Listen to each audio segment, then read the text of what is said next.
The Jake Asman Show will begin shortly. Thanks to all these great Patreon members who help support the show. Get your super chats ready. Jake will be here in just a moment. If you love the New York Jets, this is the place to be.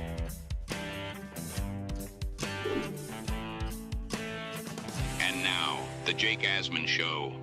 Happy report day. The Jets veterans have reported to one Jets drive. First on-field practice is tomorrow. Jet football is back, baby. Let's talk about it. Richie from Jets Media is going to join me. It's the Jake Asman Show. New intro. Let's hit it and get it started. Man, AG's first training camp with the New York Jets is underway. We bleed Jets green each and every day. Will the playoff drought finally end? Kings of the offseason, baby. This is what we do. At least we have Garrett Wilson. We have Breece Hall. Please subscribe and hit the like button below. Super chats, baby. Cut the line. We have Sauce Gardner. We have Quinn Williams. Prepare to be underdogs. Now it's time to talk all things New York Jets. It's the Jake Asman Show. Here we go. Here on a Tuesday, training camp for the New York Jets is underway. Players will speak this afternoon. First Aaron Glenn press conference tomorrow after the Jets' first on-field practice of 2025. We got a lot, and I mean a lot, to talk about. Before we do any of that, shameless plug. Today's the one-year anniversary of the Jake Asman merch store. So get some merch. Celebrate the return of the Jets and training camp. We got bucket hats, shorts, tank tops, you name it, we have it. JakeAsman.com/shop. If you're a Patreon member, 20% off every item. So use that code that you get when you join my exclusive Patreon. With that said, let's say hello right now to a good friend of the show, Jets content creator, Richie from Jets Media. Richie, happy training camp day, my friend.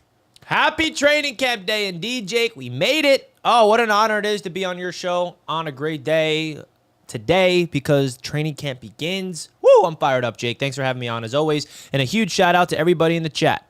Now, let me say this, Richie. I don't know if you're aware that the Jets, they think very highly of you over at One Jets Drive. I was on their website before the show this morning, and they're promoting their VIP training camp sweepstakes. But oh my God.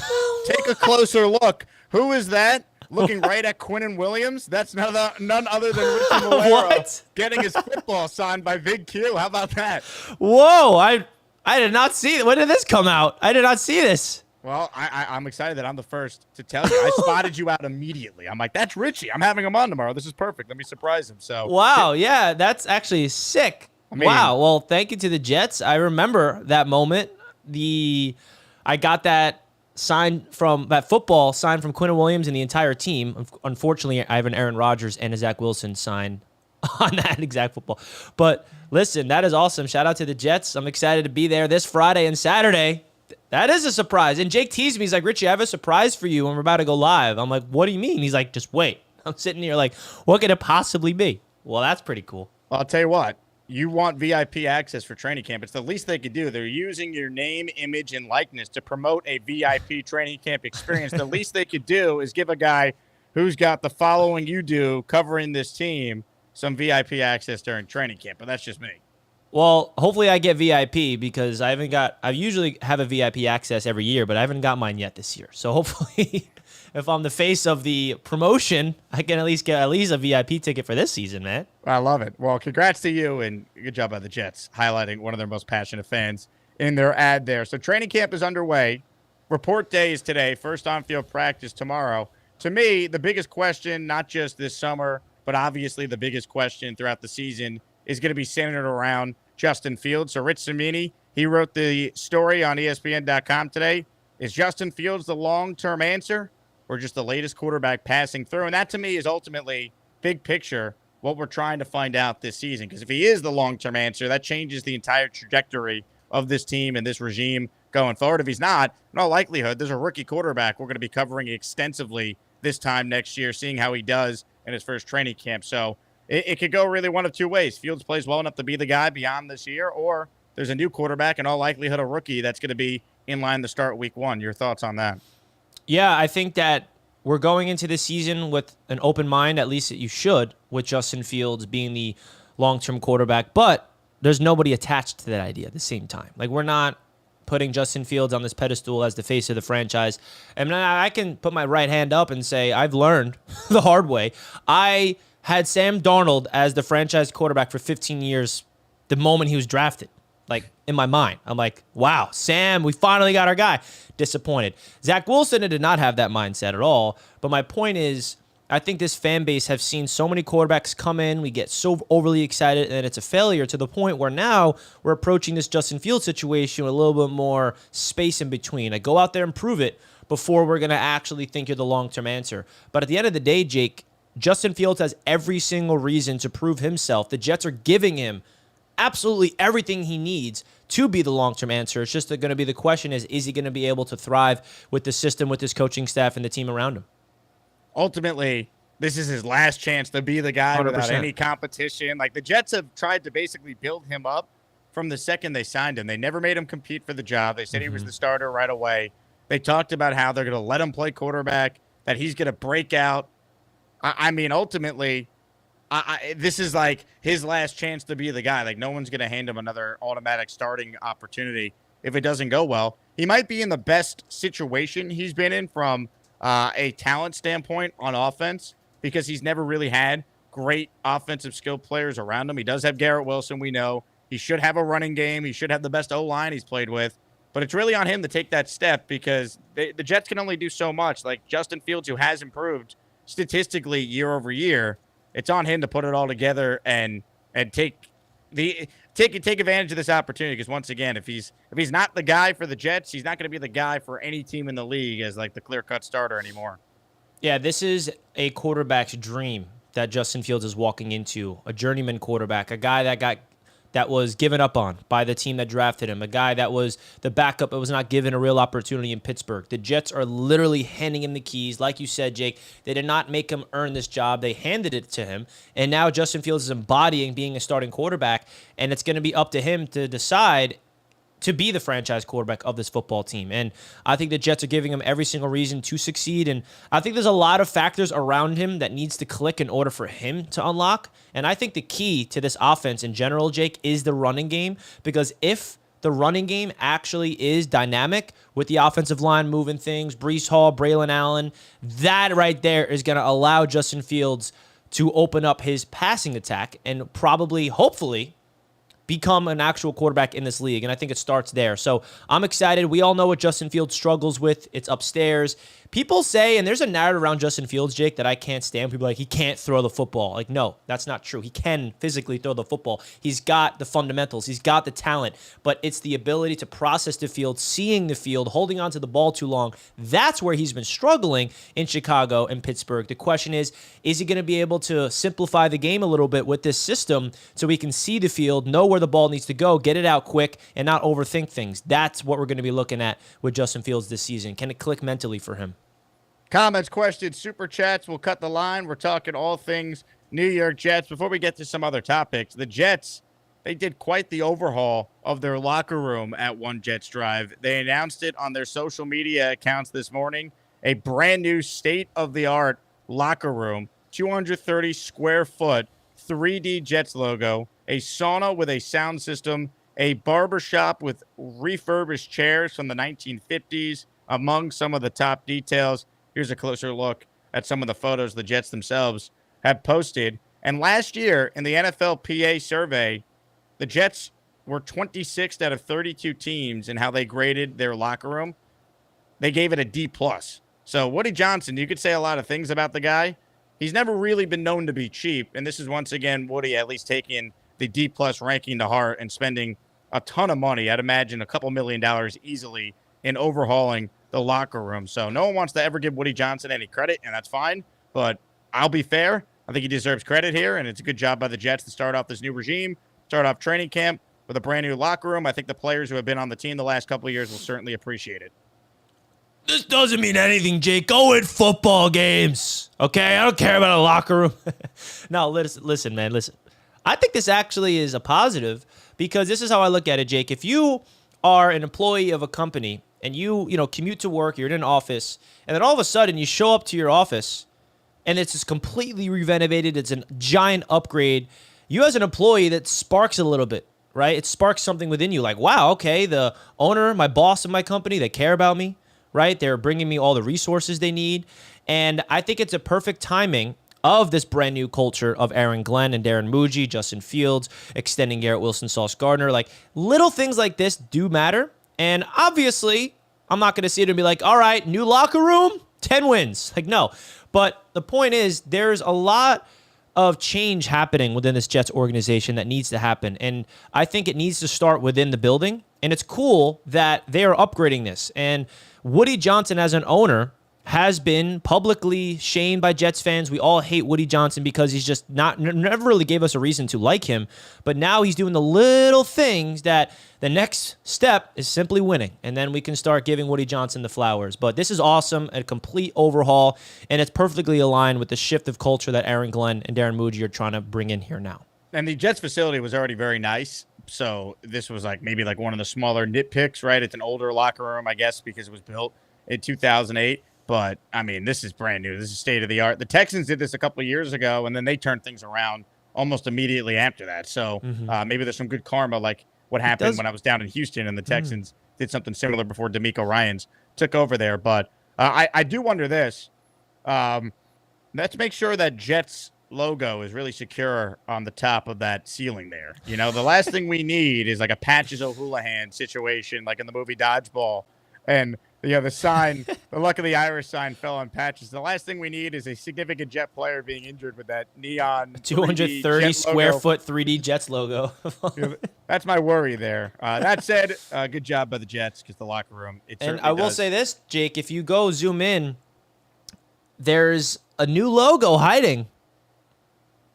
Let's now, see. You can't really see it. I put it on my Twitter because the Jets on their website, they put out a lot of photos, like 90 photos of the locker room. I put it on my Twitter. There's a Gotham City football logo next to the players' names. And it's like, is that the rivalry uniforms? It's very interesting to see. And it's Gotham City with the Jets plane on top of Gotham. I've never seen that logo before. It's just a text that says Gotham City football, and it's next to the locker room's name. So you got like Justin Fields and then Gotham City football. I wonder what that is. I just pulled it up for you there. Yeah, there it is. There it is.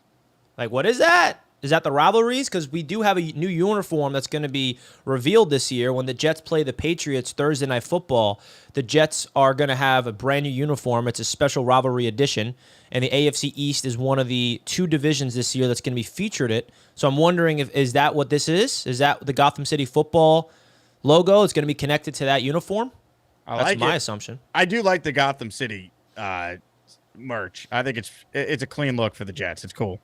Yeah, I do too. I mean, I love Batman, and I think that they're connecting Gotham City to it. It's pretty cool. I'm wondering what that is. Ladies and gentlemen, before we get back to the conversation with Richie, let's celebrate Report Day with a giveaway. End of the show, I'm giving away a signed helmet by one of my favorite Jets of all time, one of the most underrated Jets of all time. Signed helmet by former Jets Pro Bowl linebacker David Harris, number 52, the Hitman, one of the best second-round picks in franchise history. Your chance to win the helmet by gifting a channel membership or sending in a $10 super chat or higher. It includes a certificate of authentication, as you see in the photo on the screen. So if you want a chance to win a signed Jets helmet by one of the best Jets linebackers ever, gift away like Black Gypsy did, because he became the first person to enter the Asmaniac raffle at the end of the show. Our weekly prizes this week feature a signed Broadway Joe Namath helmet and a signed Justin Fields helmet. So check it out. If you want a chance to win, all you need to do is gift memberships like Green Gang did. He won an Aaron Glenn helmet the other day. He's back for more, a 5-spot of channel memberships to get us rolling here on Report Day for the JETS. Kinglowski. Let's go, baby. All right, some other storylines to get into here. How about some position battles? I think all eyes will rightfully be on the wide receiver situation. Samini wrote about that. We've talked about the center stuff with Tippmann. I'm not buying a true competition there, Richie. Are you? Not at all. I mean, it's good that we have depth. And I think that people need to realize if there's a competition at center, it's not that big of, it's not a bad thing. That just means that we had a really good backup. It's not a competition. Joe Tippmann will be the starter, and we got a really good backup. And everybody complains about depth, so this is a positive, not a negative. I totally agree with you there. And then kicker and punter, I mean, it's the thicker kicker Harrison Mevis versus Caden Davis. And then at punter, it's Austin McNamara versus Kai Kroger. There's a strong possibility, which I don't like, the Jets go into the year with a kicker and punter that have never kicked or punted in the NFL before. That said, as Rich noted in the story on the screen, Darren Muji needs to have a bunch of veterans available in case no one emerges in these competitions. Yeah, that was what I was going to say. All 4 of those names are rookies.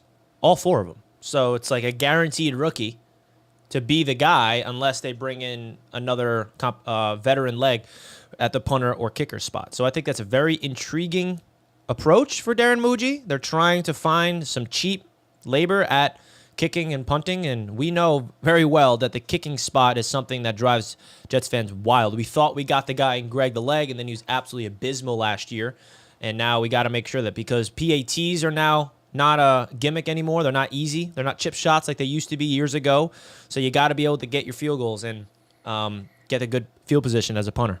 A note on the wide receiver battle. Quote, aside from Garrett Wilson, the receiving corps includes middling vets Josh Reynolds, Alan Lazard, and Tyler Johnson, unproven young players Xavier Gibson and Malachi Corley, and super fast rookie, albeit with drop issues, Arian Smith. Reynolds has the early edge because he's played in the offense before, but let's be honest, this isn't a battle of heavyweights. Chances are it will be some sort of rotation. This doesn't bode well for Garrett Wilson, who will almost certainly draw double coverage. That's where having a great offensive coordinator scheming guys open is so important for Fields and this offense. I think they're a receiver short. I've been saying it. I do think Reynolds is the number 2. After that, I mean, take your pick. I don't think Malachi Corley is going to make this team. That's been my big take for a while now. I hope I'm wrong and he plays great, but I do not feel good at all besides Garrett about the wide receiver room. Your thoughts? Yeah, I think I was going to ask you because I do think there's going to be a tough cut because you look at all the guys like I don't think Reynolds, Lazard, Johnson, Corley, Smith, and Gibson, all of them are making the team. Like, there's going to have to be one or if not 2 of those that does not make the team. I think, obviously, Garrett's a lock. I think Josh Reynolds is a lock to make the team. I'll even say Lazard is a lock to make the team because of the pay cut that he took. And then outside of that, you got Xavier Gibson. He's up for grabs. Tyler Johnson's got to prove himself. And then Malachi Corley, Arian Smith, he's going to make the team. I would be shocked. He's not going to get cut after getting drafted.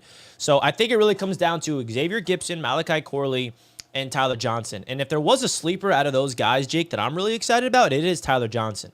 I'm not going to sit here and say he's going to emerge as a number 2 and put up 800-plus yards, but I am intrigued. I did like him coming out of college a few years ago. He was someone I wanted the Jets to draft in the mid-rounds, and you look at what he did in Tampa Bay. He had Chris Godwin, Mike Evans above him to the depth chart, never really got an opportunity in Tampa Bay. He goes to the Rams. He had Cooper Kupp, Puka Nacua ahead of him, never really had an opportunity, and when he did get on the field, he did make some plays. He's young. He's 25 years old. If there was one guy on that position in that position group at the wide receiver spot that I like to keep an eye on in training camp, it is Tyler Johnson. He intrigues me. Tyler Johnson has some experience, which should help. I am fascinated to see if Arian Smith can actually make plays early and what that does for this offense. Because speed-wise, like clearly they drafted him in the 4th round with the idea of him having a role right away, or they wouldn't have done that, I don't believe. So how quickly can Arian Smith play a role in the offense? I'm certainly going to be looking at that, as we get these pads on and start doing these practices. That was a pure traits pick. And you talk about a guy that has a trait of speed. Speed is going to be on full display at OTAs because there's no pads. But the big question is, and Arian Smith had a fantastic OTAs and minicamp, but now the pads get on. And now it's going to start to get physical. Now Arian Smith is going to get pressed at the line of scrimmage. He's going to have Sauce Gardner guarding him, probably Azaria Thomas more because they're going to put the rookie on the rookie. So I'm curious to see how Arian Smith is able to get off the line of scrimmage. That's the one thing I'm concerned about. A lot of people are worried about the drops. Yes, that is obviously a glaring issue, but he is not the biggest wide receiver. He's a little slim. He doesn't have a big body, so he's got to figure out a way to get off the line of scrimmage, not let the physical element of the game get him off his routes because he's got the speed, and it's up to Tanner Engstrand and this offense to get creative with him, get the ball in his hands, and go let him make plays. 3 players to watch, according to ESPN's Rich Cimini. Number 1, Jermaine Johnson. Number 2, Mason Taylor. Number 3, Brandon Stevens. In the case of Jermaine, I think it's simply, Richie, how fast does he get back to being the Jermaine Johnson that was in the Pro Bowl the last time we saw him play a full season? Big Jermaine Johnson fan. Last year, he was the guy that every Jets fan, especially me, was just like screaming like this guy's about to break out into a star. Like he had every single reason to. He plays with his helmet on fire, changed his number to 11. He just felt like he was destined to break out, and of course he goes down with an injury in week number 2. My expectations are low this year for Jermaine just because coming off an Achilles, usually that year is the get right back year. And then a year after the Achilles is when you can get back to your old self. But I still think he's going to be impactful. He's ahead of his recovery. And I'm excited to see what he can do because if he can become a household name, he can get extended. And then we got Jermaine Johnson and Will McDonald as our future as the edge rushers. That's a big, big deal for the future of Aaron Glenn's Jets. Jermaine, I think, is going to end up still being the player we all think he could be. I'm just not banking on it right away. Now, he's going to start on the PUP list, but he himself has said that, he's 100%. He feels ready. They can take him off at any time. They're just going to ease him in. But he's so important for this defense because right now, guess who's the starting defensive end opposite Will McDonald? It's still Clemens for whatever reason. Michael Clemens still is on this team. So I need Jermaine to be as close to what he was as soon as possible so we don't have to watch Michael Clemens play football anymore. Yeah, Michael Clemens still boggles my mind that he is still on this football team. But I don't get it. I just simply don't get it. But, hey, maybe this new coaching staff will unlock it. And speaking of Jermaine Johnson, he posted on his Instagram story of him in the new locker room. And he's I saw that. Yeah, he's like showing it off like, woo! These Jets players, they're pumped up about it. They're pumped up about it. The locker rooms are nice. Jermaine said it's like him playing like NCAA football 26, and he's being recruited right now, and they're showing off the facilities to him.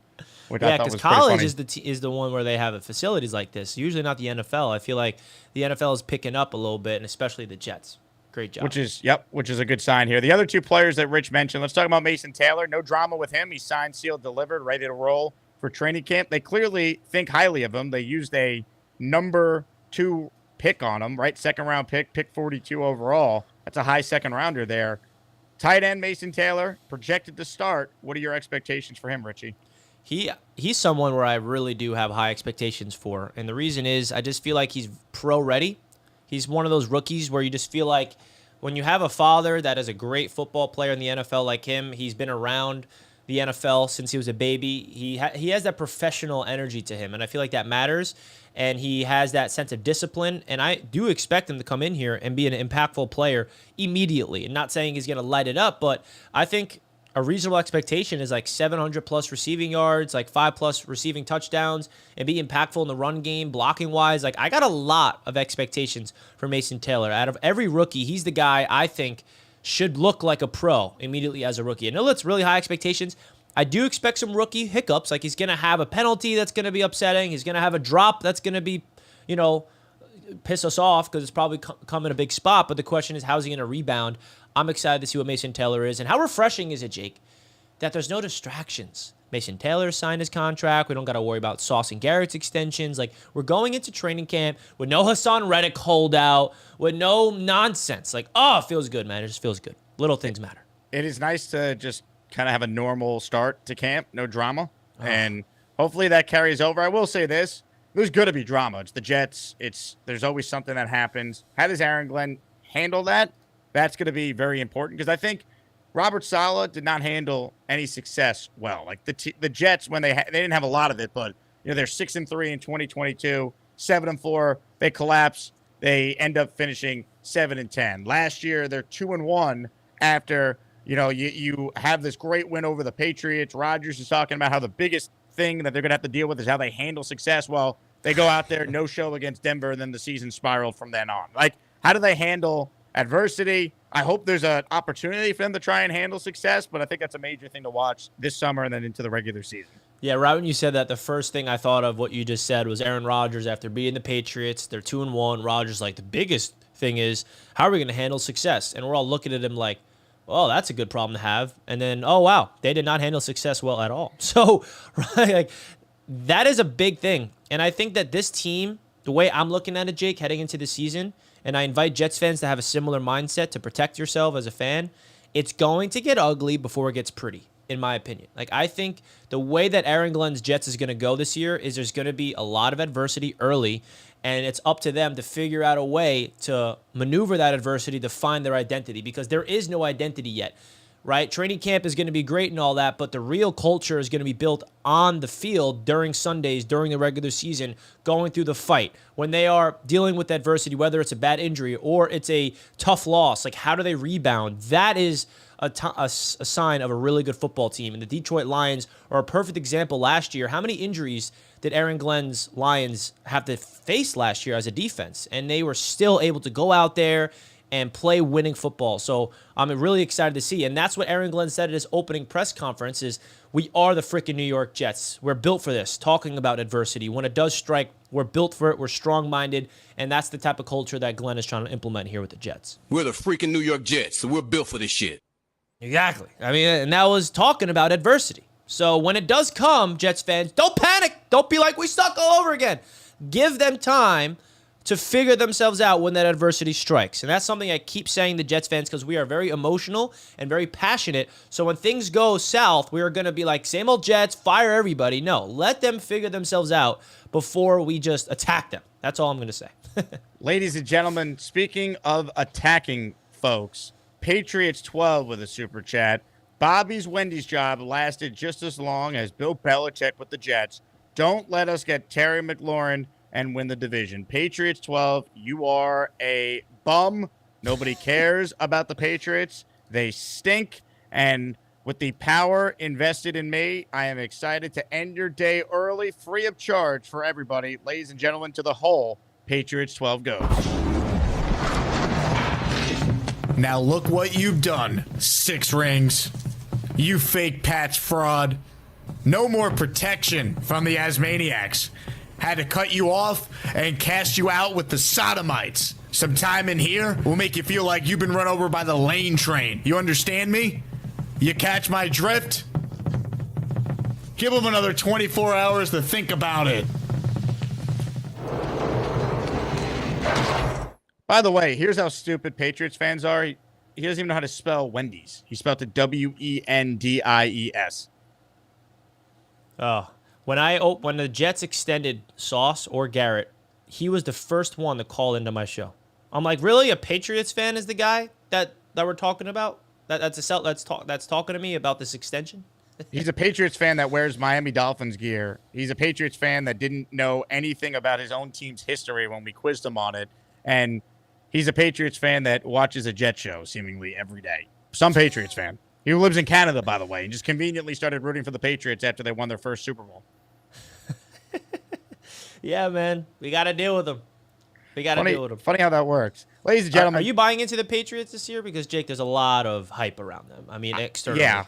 I mean, I think they're going to be better than the 4 wins they won. Do I think they're a 9-10 win team? I won't go that far. If they double their win total, they're only at 8. Think about that. Yeah, I just feel like they're the team that a lot of people are attaching to, like, oh, they're the team that's coming out of nowhere. They're going to be great this year, double-digit wins. And I'm like, what did they do this offseason besides hire Mike Vrabel that makes them think that? I don't know. That's all I think. Well, I'll tell you what. Patriots 12, he's not going to win the award for biggest show villain. He was not around long enough to make the top 4 over the last calendar year. But he was an honorable mention. What am I referring to, Richie? It's time for the Azzy Awards. We've been doing this leading up the training camp and the start of Jets preseason. Every day on the show, 24 total awards. We give out a brand new Azzy. And today, it's fitting, biggest show villain is the category. The nominees are Gary, B-Mac, JJ, and Alan. Fuck you, Alan! That slipped. I meant to actually play that. Alan, go fuck yourself. All right. Now that we know the nominees, voting can begin. Ladies and gentlemen, the Azzies are underway. It's time for the Azzy Awards. Gotta get through Jets off season. Who's gonna win? Who's gonna lose? These Asmaniac callers are legends. It's up to the chat. It's your time to vote. You gotta decide who's better. Asmaniacs drive the Jake Asman show. That's why we gotta have these Azzy Awards. Yeah, baby. If Alan doesn't win this, I'll be stunned. To me, it should be 99.9%. of the vote going to Allen, but we shall see what the Asmaniacs decide in the Azzy Awards. Couple things here, Richie. Super chat from Mark. He says, so we just going to ignore that cute little Gotham City football logo in the lockers. Mark, rewind. Richie brought it up, and we even showed the picture that the Jets tweeted about that specifically. So if you want more on that, rewind towards the beginning of the stream. Bino with a super chat. Jacob, I worked 13 hours a day for 12 straight days. I'm back. LFG JETS. Bino, welcome back. We got quite the giveaway for your return to the show. Signed David Harris helmet at the end of the show. All you need to do is gift the membership. It's $5 to do so, and you can enter the raffle. Peter Castro says, Xavier Gibson is garbage. Let's replace him. Do you think Xavier Gibson makes this team, Richie? Yeah, that's a very interesting player. I think that he is potentially one of the odd men out. I think it's between Xavier Gibson, Malachi Corley, and Tyler Johnson as the three guys that's really up. And is there another one? I mean, Irv Charles, he's more special teams. I don't know if I even consider him a wide receiver. But if Xavier Gibson gets cut, Jake, I'm not crying. I'm not really upset. But it did seem like he was pretty heavily involved early on in OTAs, so we'll see. I think he's on the team, and Corley's the one who's the outside guy looking in. Yeah, like Corley is one of the most intriguing guys I'm looking at in training camp because we as a Jets fan base were super excited when we drafted him. Sal and Douglas loved him, and then they had no plan for the guy. They didn't even get him on the field last year. And then when he was on the field, he got a touchdown. No, he didn't. He fumbled it at the 1-yard line. And then he was injured in camp early on in OTAs, which has not helped. Very interesting, man. The Yak King. We'll see if he's anything this year.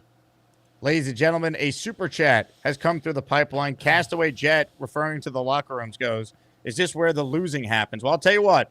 Maybe the Jets actually listened to something I've said on this show for the last year, that they needed to fumigate the building because the stench of losing was too extreme. They've made a lot of changes to the front office, a lot of changes to the coaching staff. There's a lot of new players in here, but it was the same locker room until now. The stench of losing maybe has been eradicated with these brand new locker rooms. Maybe Woody and Brick Johnson, who I know loves this program, I think maybe they got wind of something extreme that needed to be done, Richie, like fumigating the locker room with a brand new locker room. Hey, that's what I'm saying. Little subtle changes may not seem like much to us, but you got to change this culture within the building, and it starts within the environment. And I really do think this could spark something. Now these Jets players are coming into a brand new locker room, heading into camp, and I don't know. Did they tell them this is happening? Is this a surprise? Because obviously they all left after minicamp, and they're coming back, and it's completely redone. The fact that they got this done in, 5 weeks is crazy. This could spark some shift. You never know. You never, ever know. J-Quest says, I agree with Richie. We just got a new porta potty, and my productivity is at an all-time high. There you go. See? What I'm saying, if you tweak a little bit in your work environment, you get a little pumped up. Love that. J-Quest, we're all very happy for you. Shout out to JR Jet. He's in the Asmaniac raffle for 2. He says, missed out on the green and white scrimmage, but I'm locked in for Jets Panthers. Props to Muji for securing our offensive and defensive foundational pieces in Garrett and Sauce. Hype for the JJ return. Hashtag Jet. Appreciate the super chat, JR. Looking forward to seeing you at our Jets Panthers meetup game, so that's going to be a lot of fun. As far as Garrett and Sauce go, Richie, first time I've asked you about them. Are you surprised they got it done? Once again, we all wanted it to happen, but the fact that it actually happened, where are you at on that? Oh, man, it's refreshing because you have that optimism, but then you have that feeling of, wait, but we're the Jets. And we all have that same effect of, well, Jamal Adams requested a trade. Elijah Moore requested a trade. And we're not used to players that we love want to be here. We're not used to it. So it's like one of those experiences that I'm really cherishing because a guy like Garrett Wilson committing to this team long-term, a guy like Sauce Gardner committing to this team long-term, let's not forget, Jets fans, what we're used to. We all loved Jamal, and then he turned on us, and now we obviously all do not like him anymore. We all liked Elijah Moore. We're winning, and then he's like, get me out of here. That's what we're used to. That's the old Jets culture. There's a new culture here, and if you're questioning Aaron Glenn and Darren Muji, just know that Sauce Gardner and Garrett Wilson, they are committed to them. And for people like, yeah, well, obviously they're paying them a lot of money. They could have got the same contract on another team. If they really wanted out, they would have wanted out. So I think it's awesome, Jake. I'm really fired up about it. And I think it means more to the actual culture and the future of this team than it's just extending to long players. Like, it means something to this organization to get this done, not a distraction long-term into this team, and it sets a precedent to the rest of the players around Sauce and Garrett Wilson. Edward says, go Jets. That's good enough for me, Edward. Hell yeah. Oh, baby. Love it. Love it. Thank you for the membership and the support, Edward. Remember, gift the membership, and you're entered in our David Harris signed helmet raffle at the end of the show. If you don't win that, weekly raffle prizes include a signed Justin Fields helmet and a signed Joe Namath helmet as we pay homage to the greatest Jet quarterback ever and the current New York Jets quarterback as training camp gets underway. Gus Buster Umbrella Hotline is open. Alec is first up today on the show. What's up, Alec? Oh, Jake, wow, I called in early today, I guess. That's a shocker. I don't think I've ever been the first, so, wow, open it up. I go in order and who's on hold, baby. I'd be fair to the audience. Damn, I got in here early today. You know, the unemployed folks out here, we understand. We're really shooting for the moon today. I'm proud of myself. You know, What's up, Alec? What's going on, Richie? I haven't had the pleasure of talking with you. Glad to have another Jets expert in here. Love to have it. Yeah, absolutely. You know, yesterday I hopped in, I think, in the last, half an hour. We basically had just dropped all the Jets talk at that point. I think we were just straight up making fun of Beast at that point, and that's kind of fine. But, one, I am in Chicago. I'm not going to see Beast anytime soon. After those videos, Jake, that you played last night, I don't think I can go see him anytime. Why not? This is not someone you want to hang out with?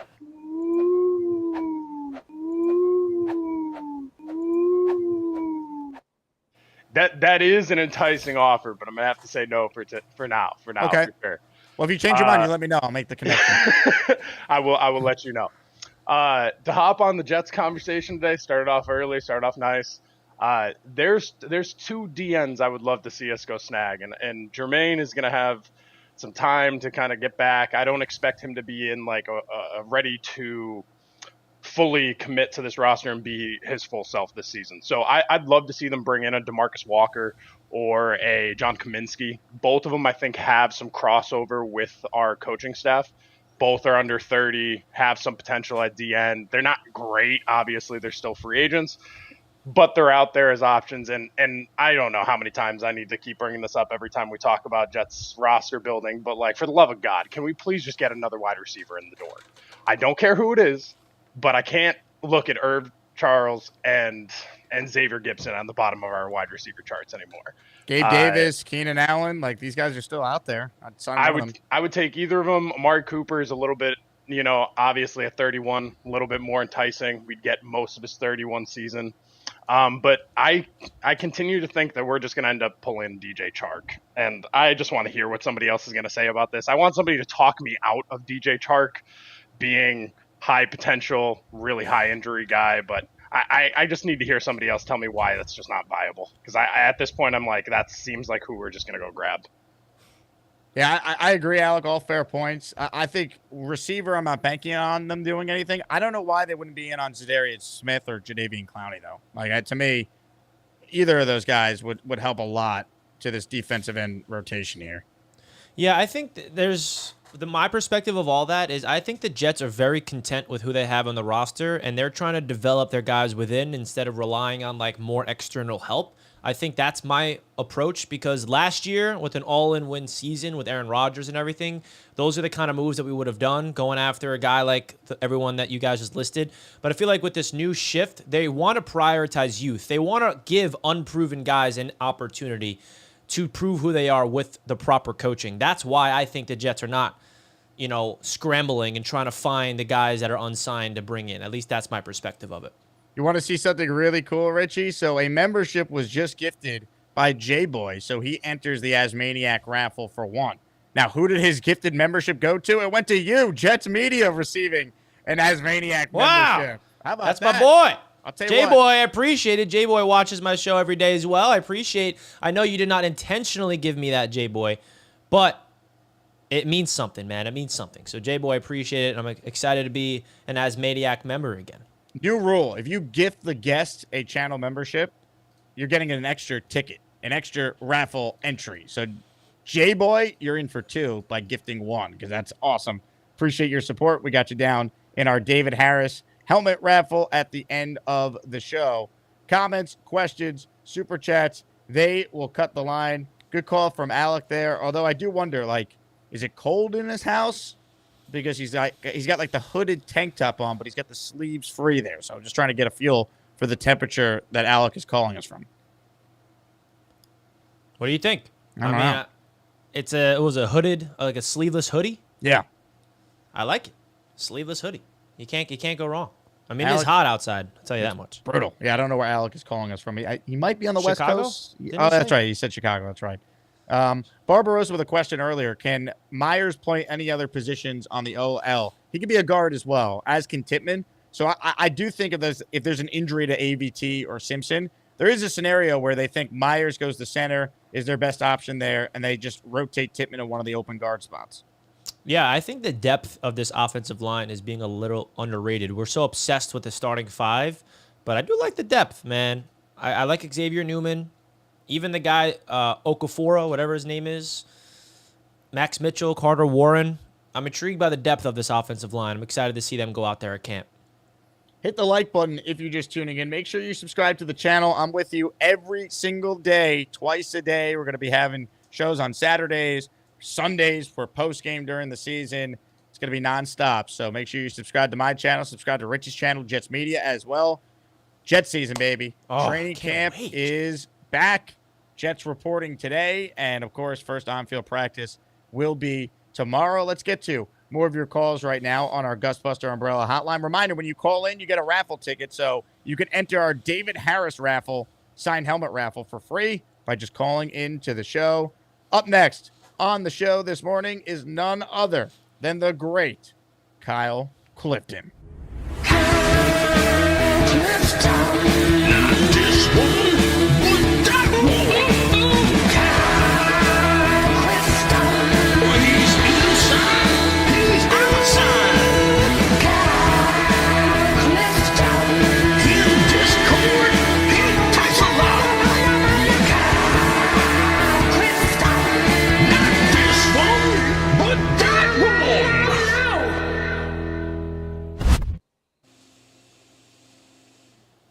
What's going on, guys? How are you?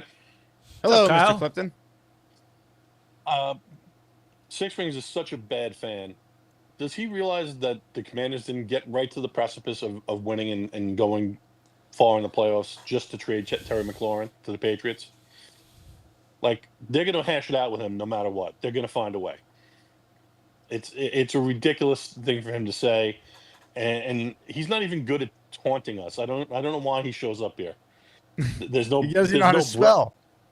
Yeah, well, he does. There's no brotherhood towards him. You know, I think that if he came hat in hand, we would kind of like embrace him as keep him at arm's length, but basically welcome as part of the community and see if he had valid football points. But he doesn't even have that. It's horrific. As far as camp goes, I'm encouraged by the whole idea that we have an offensive coordinator that seems like he's not rigid, and we have to do everything the quarterbacks with the quarterback system that they're accustomed to. I don't know how much Fields is going to develop. Like this could be a wasted year, but based on what was out there, this is a worthwhile experiment, right?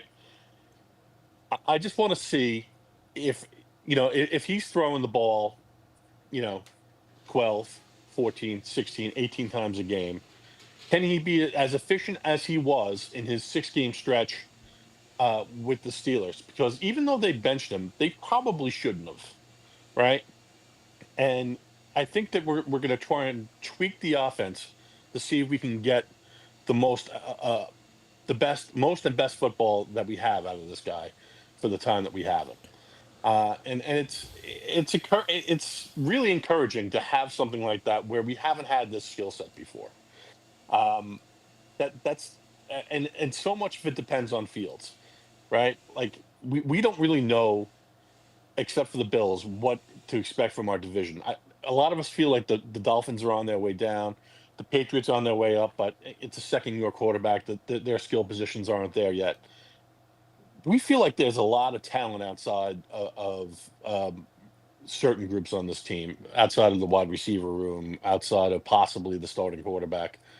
But there's also a lot of unknowns too. So let's see if Engstrand can be the star for us. Let's see if Fields can be passable, because they don't make guys who are 4'4", 230 that throw the football the way he does. I mean, he's had 1,100 yards rushing in a season before, so like there's talent there. It's just can they take advantage of it? Now I will say this: what do we think of the fit for Justin Fields today? This is what he's rocking, showing up to the facility today. What do we think of this? QB1. Hey, I'm liking the fro. I'm not gonna lie. I'm liking the fro. It's very simple. Don't turn the ball over. 65% completion rates. If he gets to 850 rushing yards, he's getting us key first downs. He's getting us in third and shorts. Well, let's see if we can get there. I appreciate your time, guys. I love it, Kyle. All fair. Thanks, Kyle. I just think there's a lot of Jet fans who are. We got to see it to believe it with Fields. Like, I think they could design a competent offense around him. Mm-hmm. I just don't have a ton of faith it's going to lead to 9-10 wins. I think we're asking a lot for a brand new coaching staff to do that, but prove us wrong. By the way, Will McDonald looks absolutely jacked showing now up. That right there, Jake. If you would ask me, Richie, who is the breakout star on this football team, it is that man, Mr. Will McDonald. And you can argue last year he broke out, but I think this year is going to be the real breakout, where he has a chance to be on the same level as one of all the best edge rushers in the league. Like, I think he has that much potential. Like, I really am excited for Will McDonald this year, man. I'm excited. That's the breakout star. They need him to, right? He added a lot more weight to be better against the run, be a 3-down player. That's the next step. Like, he's unblockable. That spin move, like, I hate to say it because I sound but man, if you watch the tape and look at that spin move, that's Max Crosby level. Like, that's some unblockable level stuff, especially if you can add more besides the spin, some more finesse, more power.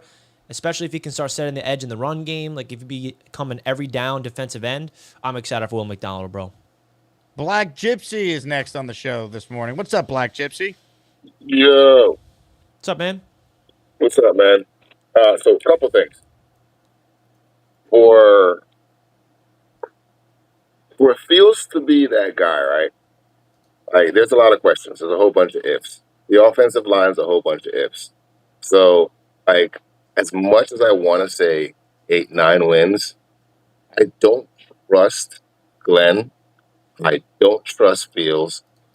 I don't trust anybody in this organization. It's not because of what they've done this year, because this year we've actually been better. Like, it feels better in the offseason. It's just a shit show that we normally are.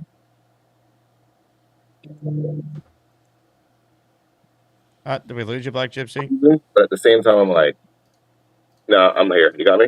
No? Yeah, No? yeah. I think your phone went off, which you cut out. No, everything you're saying is fair. Fans want to be optimistic, and there's going to be a lot of fans who are like you, being like, show me, and then I'll believe. Because there's a lot of ifs. But there also could be some positive regression from the standpoint of last year. I think everyone besides maybe Sherwood and McDonald underachieved on defense.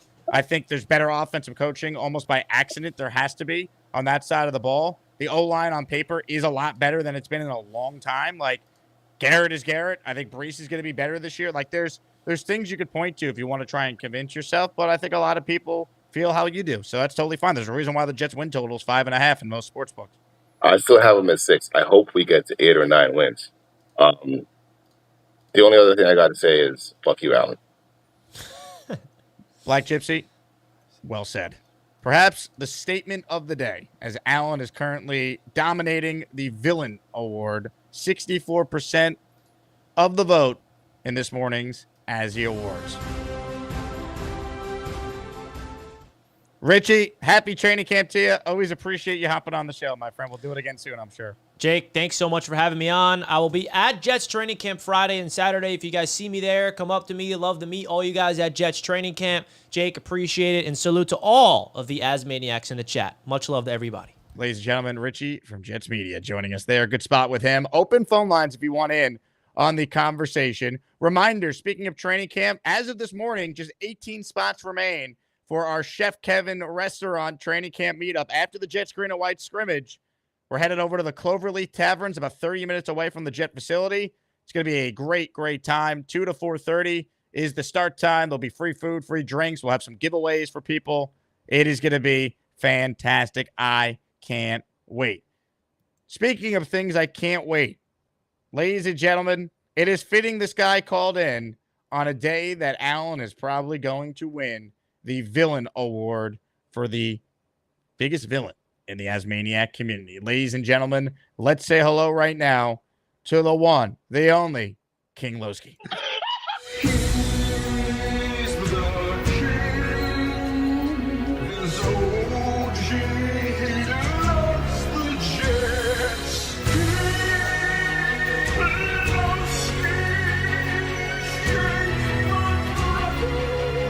He's the king.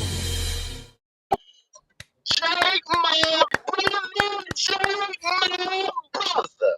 It's always good to see you, my brother. Football is back, baby. You're damn right. It's time out for all the shenanigans. It's time out for all the farting. And fuck you, Allen. Okay? Let me just say this, baby. Football is back and we ready to hit. Okay? At the end of the day, we got to get these boys together, baby. We got to get them out on the field, okay? All of the prognosticating and all of the guessing. Oh, what is this player going to be like? Oh, what is this play? I don't want to hear none of that. I want to see the production on the damn field, okay? And Fields better show the hell out, all right? Because we ain't got time for all of the getting it together and this is how we want to run the offense and all this. Look, time out for the experimental shit, okay? We done went through all of the experimental shit with Rodgers, all right? It's time for football now. It's time to get between them trenches and let's move men against their damn will, okay? That's what it's time for. Time out for all of the scheming and all of that. We're gonna run the damn ball. Everybody knows we're gonna run the damn ball. Can you stop it? Is the question. Okay? Let's not get cute with it. Let's not sugarcoat it. Let's not do all of this pussyfooting around with it. We're gonna run the damn ball and doggone it, you better be able to doggone stop it. Okay? Because I don't want to hear nothing about, this is what we were doing in this scenario and all that. No. We gonna get down in the trenches and we gonna move men against their will this season, okay? We already know what we gonna do. They know what we gonna do, and we gonna do it, damn it. Okay? Let's get to it, man. I'm so ready for the season. Okay? I've been counting the Sundays down. All right? Shout out to Richie, man. Shout out to Jets Media, man. Shout out to the Asmaniacs. And again, fuck you, Allen. Jesus! Jesus! Fuck you, Allen. Well said. Well said by our king. And that's why he was in the national title game in Asmaniac Madness. What a call. How do we follow that one up? I don't know. Ladies and gentlemen, call in if you want in on the show. You earn a raffle ticket. Happy 1-year anniversary to the Jake Asman merch store. If you buy merch and you're a Patreon user, make sure you use the code. Everything in the store is 20% off. Big Cho wrote in, getting ready to work on my podcast, just waiting on Shania. Big Cho, call in. We'd love to hear from you. The podcast prep for Big Cho. Unreal. Are we confident in Big Cho? Big fella says, happy birthday to Garrett Wilson. Oh, we might have to do a Garrett giveaway on the afternoon then. I didn't realize it was G-Dub's birthday. Did not realize that. Putty says, Jets football is back. Hell yeah. Jeffrey says, the King's words have aged like fine wine. Hell yeah. All right, more of your calls right now. Ladies and gentlemen, joining us now on the Gustbuster Umbrella Hotline is a man who hails from the global studio headquarters. You know what time it is? A beast breaker, 666. I'm gonna take my fist and shove it up your ass, and then he gotta go. The next time I hear anybody say the word WENDIS, I'm gonna punch somebody right in the nuts and make sure they're squealing like a crybaby. We don't say Wendy's like that. We spell it WENDYS. Get it correct the first time. To all you dumb Canadians who can't get it right the first time. We spell it right here in America. Get used to it. It's WENDYS. That's how you spell Wendy's, you moron. You got that out of your system? You good? You think Ric Flair is done yet? You think Flair is done yet? Woo!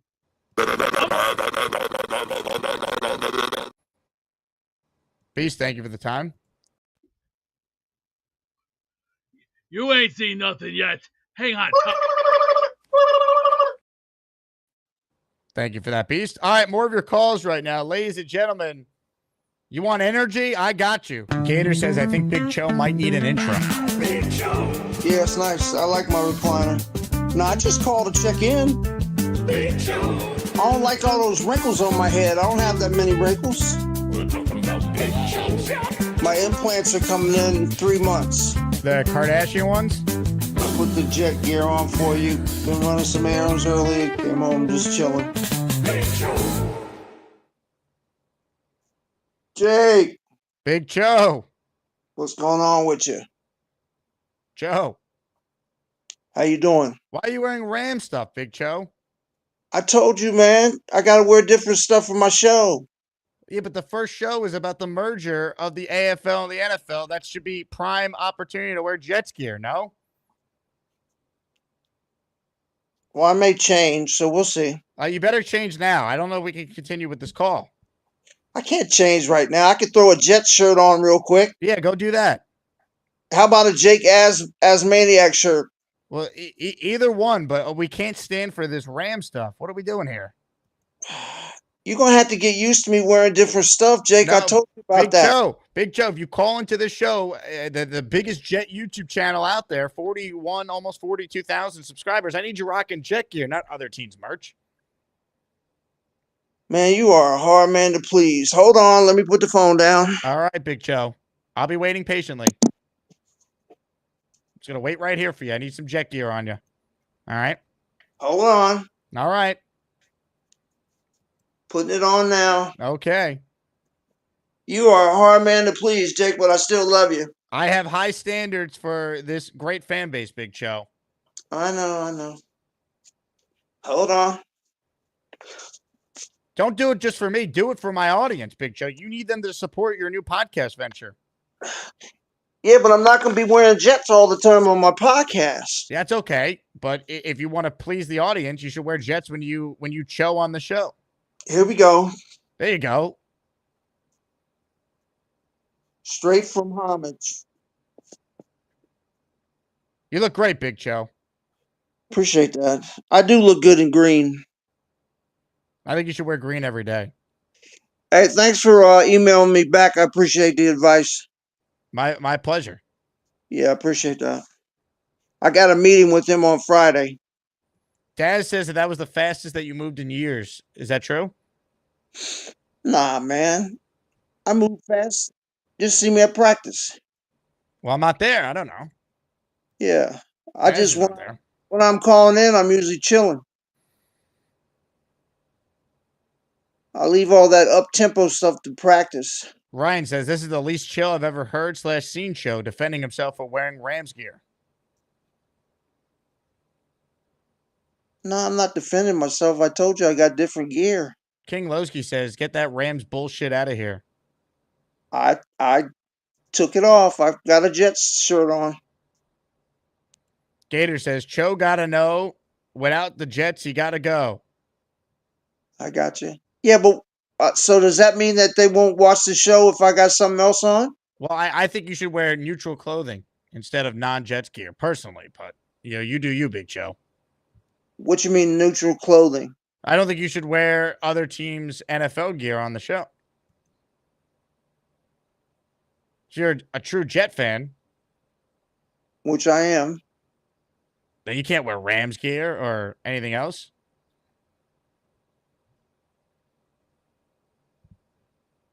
I don't know, man. I got a lot of gear. Got a lot of jerseys. Got over 100 jerseys. What if you just put on all your Jets gear at once right now? How's that for podcast promotion? It'd take too long. You think so? Yeah. I don't know. You were pretty quick putting that shirt on. That's because it was on the rack. I just got done washing it on Sunday. I'm having it dry on the rack. Go grab something else from the rack right now, Jet related. Let's see what we got. Hold on. There Could we it be go. shorts? You can put on shorts for sure. Everyone would love to see that. Nah, I don't. Let's see, hold on.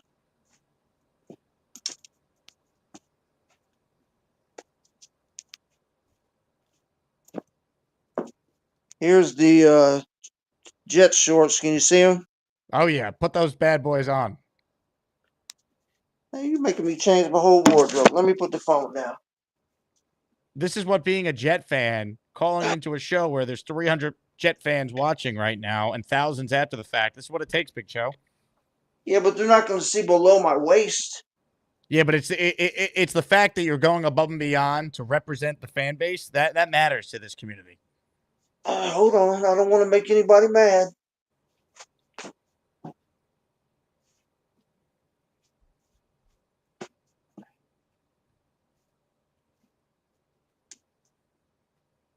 Mike says if this is a preview of the Cho show, it will be a hit. What, me changing? I think your show should just be you changing in and out of Jet articles of clothing. Oh, wow. You could do to changing what Gorman has done to farting. There you go. There you go, Big Joe. I got the Jets gear on. Also, can we get into more of the 2 days of drying? That does seem like a lot. Nah, what you got to do to take care of your clothes is I'm very particular with my clothes. I've got clothes that are close to 30 years old that look brand new. Because, yeah, when you wash them, you have to wash them inside out and cold. And then you only dry them for like 15, 20 minutes tops.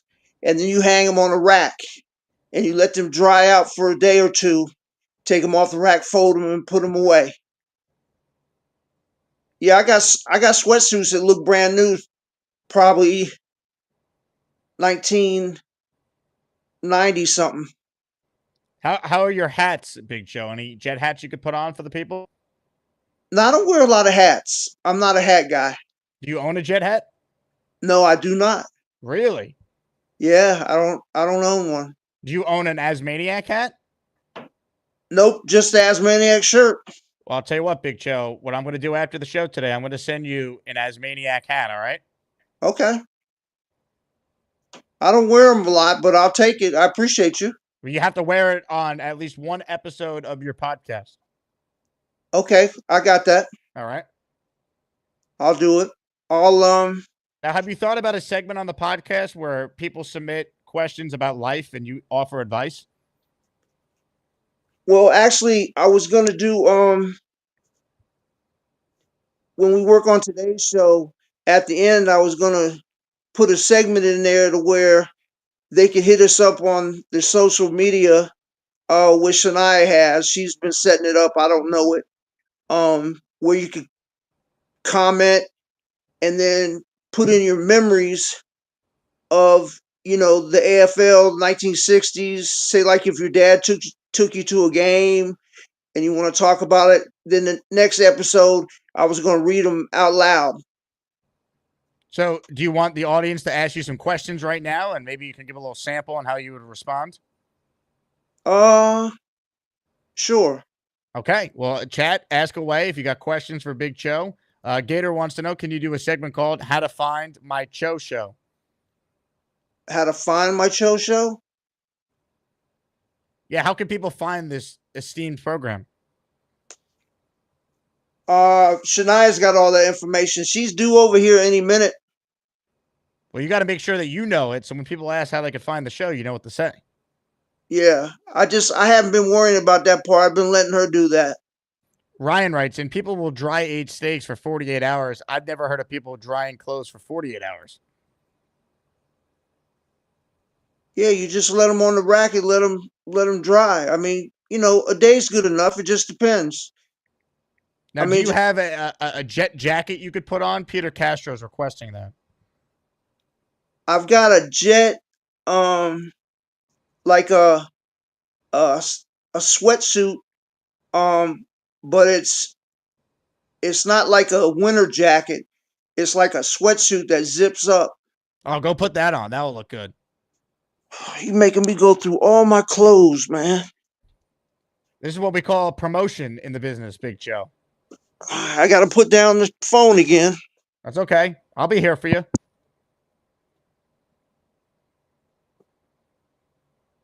Give me a second. Okay, Big Joe. I got to find it through all my Catawba gear.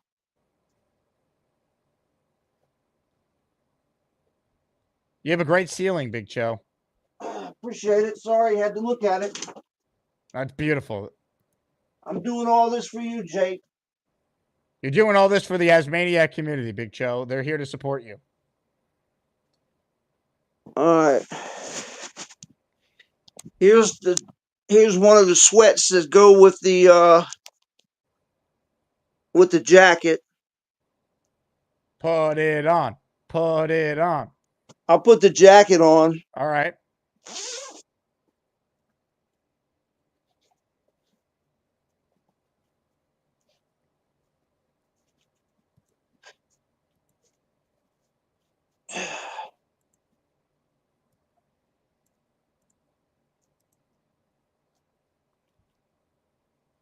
Hey, Jay Brown wants to know if you're related to Lane Train. No. Here you go. How do you feel? Starting to feel a little toasty. A little toasty. Do you have any jet stickers on your car you could show us? No, I don't have any jet stickers. The only thing I have on my car is Wake Forest Dad. Wake Forest Dad. Yeah, my daughter put it up there when she decided to go there. That's fantastic. Yeah, she's a good girl. She's due over tonight. She's staying with me tonight, tomorrow, and Thursday. Joe, if the Jets called you and said, hey, we're looking for a middle-aged guy to be one of our models for our new line of logo clothing we have coming out this year, would you be interested? Of course.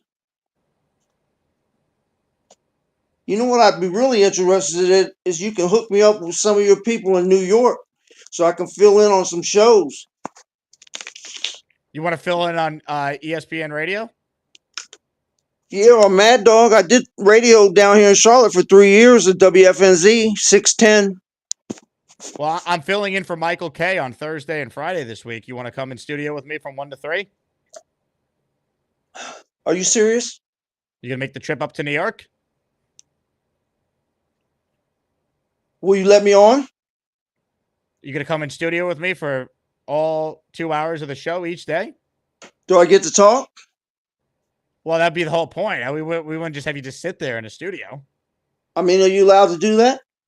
No, but I could look into it.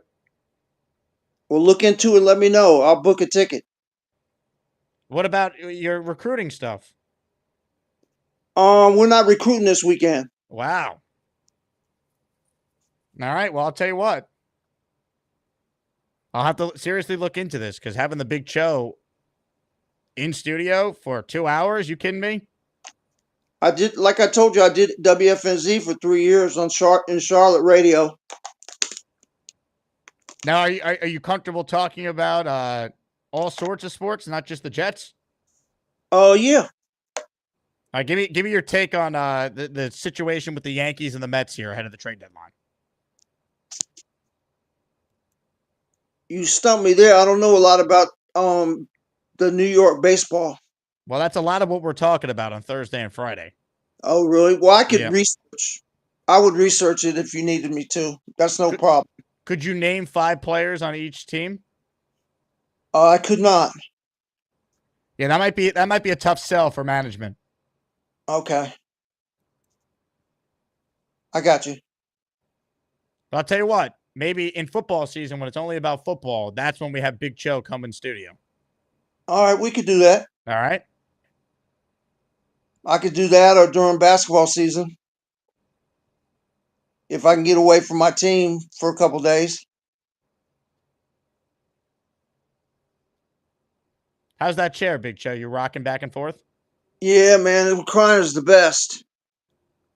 You chilling? Yeah, I'm always chilling. I'm getting a little toasty. Like I said, I'm gonna take this Jets jacket off here shortly. All right, take it off, but take it off very slowly. You won't be able to see because I'm gonna put the phone down. No, just take it off. Just do like the little zipper, nice and slow. Slower. Too fast. It's caught. Oh, here you go. Slow, nice and slow. Slow. Oh, yeah. Great job, Big Cho. That's good. You made me laugh. Well, Cho, you have a hell of a day. Good luck with the podcast meetings, and we look forward to watching it. Appreciate that, Jake, man. Gator says, I think Big Cho might need an intro. Big Joe, Yeah, it's nice. I like my recliner. No, I just called to check in. Big Joe. I don't like all those wrinkles on my head. I don't have that many wrinkles.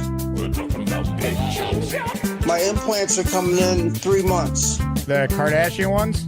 I put the jet gear on for you. Been running some errands early. Came home just chilling. Big Joe.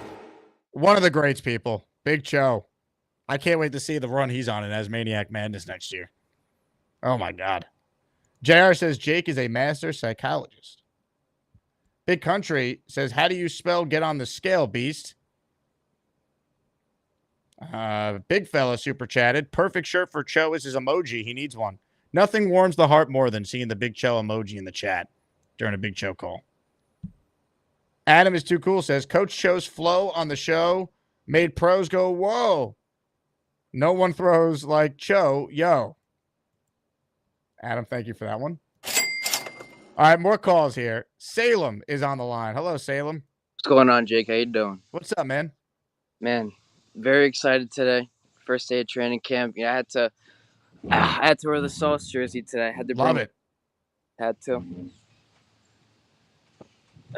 Love yeah. it. Oh man. You gotta get a Garrett one now too. That's the next one. That's the next on the list. Yep. Garrett, probably Quinnen too. Absolutely. Yeah. So yeah, I mean, there's been a lot on my mind, especially these past 2 weeks. The football juices are starting to get going again with Garrett and Sauce getting signed. It's showing that the culture. Obviously, we got to see what happens on the field and stuff like that. But this is what good, as you say many times, this is what good teams do. They lock up their young guys, and they show to other players around the league, come here. We are building something here. We are keeping our young, talented people. And today, man, I think from what I want to see today from training camp, I really want to see how Membu and Warren look on each side of the line. I think that I agree with the article from yesterday's show. The two X factors being Membu and Fashanu. I think they are the key to not only this year's success, but our future 10, 15 years from now. If they are both our cornerstones, then our future is very bright for this team, I would say. It's key that they're awesome because we're talking about two guys that were top 11 picks at premium positions, right? Tackles. So they got to be good. You're not really going to get a feel for them until the pads come on, which won't be tomorrow when the first on-field practices will probably take a couple practices being eased in till then. But they're going to play in the preseason. I would be surprised if they don't, especially Membu. I think he needs the reps. Even Olu needs reps. He only started a handful of games last year because he got hurt. So that's so key. And even if Fields is not the long-term answer, those guys being really good in front of them is great for whoever the quarterback is a year from now because they're going to be on the team. Absolutely, yeah.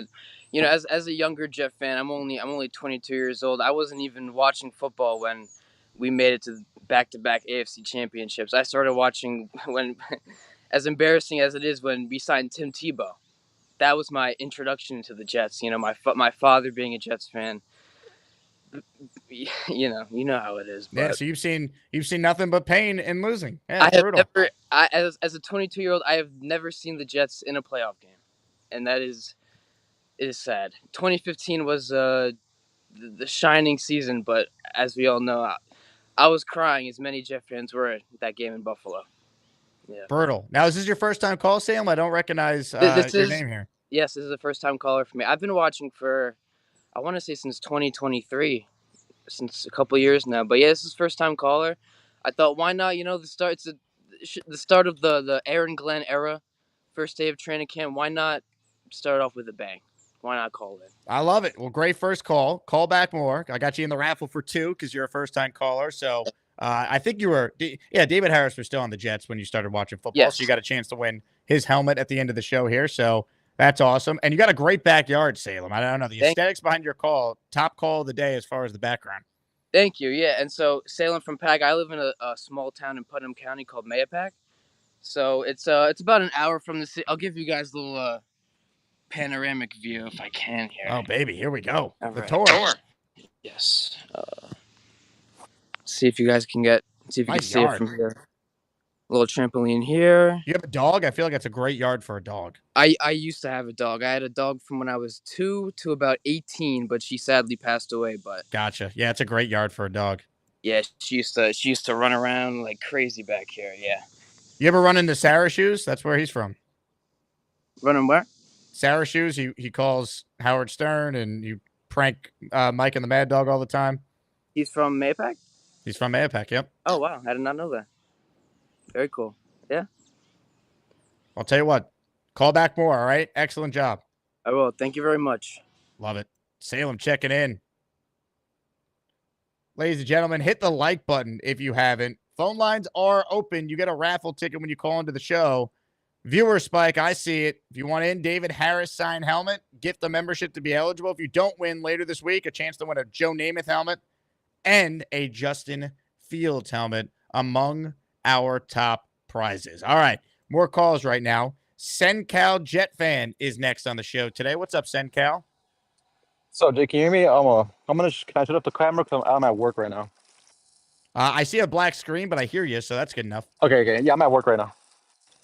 What's it called? I don't know. I feel like I'm just we're expecting too much from Jermaine Johnson. The only reason why I say that is because of the Achilles. You know, it's like he can say he's ready and all that, but you lose muscle on your calf. You know, they can't work out on that leg at all. So, and defensive ends use that as like to get off the line. You know, so I'm worried about that because you just can't grow calf muscle in less than a couple of months. You know, so that's why I'm worried about it because. I don't know if you've ever seen Aaron Rodgers' calf. They don't look identical no more. And he had some big old calves. With his left one is just never going to be the same, you know, because it's so hard to grow back calf muscle. Yeah, it's a big thing. And Jermaine plays a position where it's all about your explosiveness off the line, right? Rodgers was a quarterback, and it was his non-plant leg. Look, Jermaine will be fine. I'm not banking on him being a dominant player the first half of the year. I just don't think that's fair to him, even if he believes he will be. What do you think about trading for some of these free agents? Well, if you're trading for a free agent, you just sign him, right? No, not free agent. I'm sorry. Some of these like players that want out, like a Michael Parsons. I know it's kind of like far-fetched, or like Trey Hendrickson. I don't think the Jets are going to swim in those waters, right? Because you're going to have to pay those guys. And are they a Trey Hendrickson or a Micah Parsons away from winning the Super Bowl? No. So I don't. Yeah. And think about what you have to give up. You'd have to give up probably multiple ones and the contract. And next year is very important. Yeah, that kind of sucks. But yeah, I'm just worried about Jermaine Johnson because I just know like Jet fans are going to be like on him, you know, like why aren't you this? But it's like, bro, he's coming. Like we did the same thing with Rodgers. Like, he's coming off a torn Achilles. That is crazy for the position. Yeah, so that's all I got. Jermaine's a young guy, and obviously he's attacked the rehab hard. He looks great. It looks like he's moving great from the videos he himself has shared, but it takes time. Oh, you know what? Salem, he says, thank you guys. I was nervous, not going to lie. I've seen your comments in the chat for years. I should have put it together. That was you, Salem. Great call, man. Call back anytime. Don't be nervous. Anthony Ligariato checks in. How about a 5-spot of channel membership? We're the freaking New York Jets, so we're built for this shit. Thank Anthony if you just became a member. Johnny Boy, Jimbo, Robert Morris, Bill Fawn, Abby Baby, all receiving a channel membership. Love that. Big fella wrote in, Jermaine and his wife are having a baby. Jermaine got engaged. He's having a baby. You know what that means. Hey, congrats on the sex. Congrats on the sex, Jermaine Johnson. Ladies and gentlemen, more of your calls right now. More opportunities to get in the raffle. But first, a super chat from Bino. Jacob, you should seriously pitch your show to a big platform or satellite with your cast of characters. You'd be Sports Stern or something like that. Bino, thank you very much. We have the best callers. They drive the show. That's how we're able to do Asmaniac Madness. That's how we're able to do the Azzies. That's how we have this community. It's the best. JR says JJ will be fine. I think he will too. I'm just not going to sit here and be like he's going to be a star right away. He's an upgrade over Clemens. He's an upgrade over Reddick. He's going to be fine. I just don't think he's going to be dominant until the second half of the year or maybe even next year. Number one Austrian Jet fan enters the Asmaniac raffle. How about a 5-spot of gifted memberships?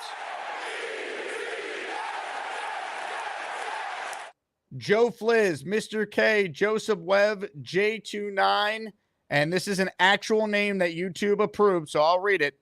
Burnt Ballsack, all receiving a channel membership. Incredible. Somehow that's allowed. Doesn't make any sense. Hey, Beast, you ever burn your sack? Are you smoking a cigarette on something? I just had chicken. Chicken.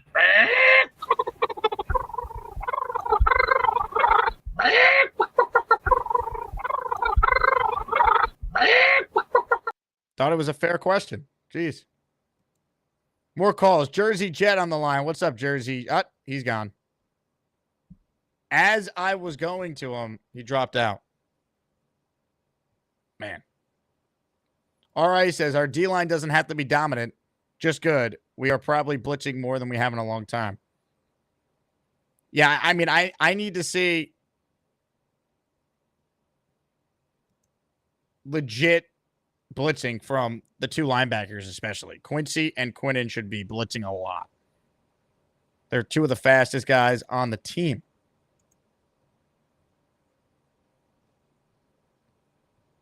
So let's utilize what they do. Like the few times we've seen Quincy blitz, he's been really good at it.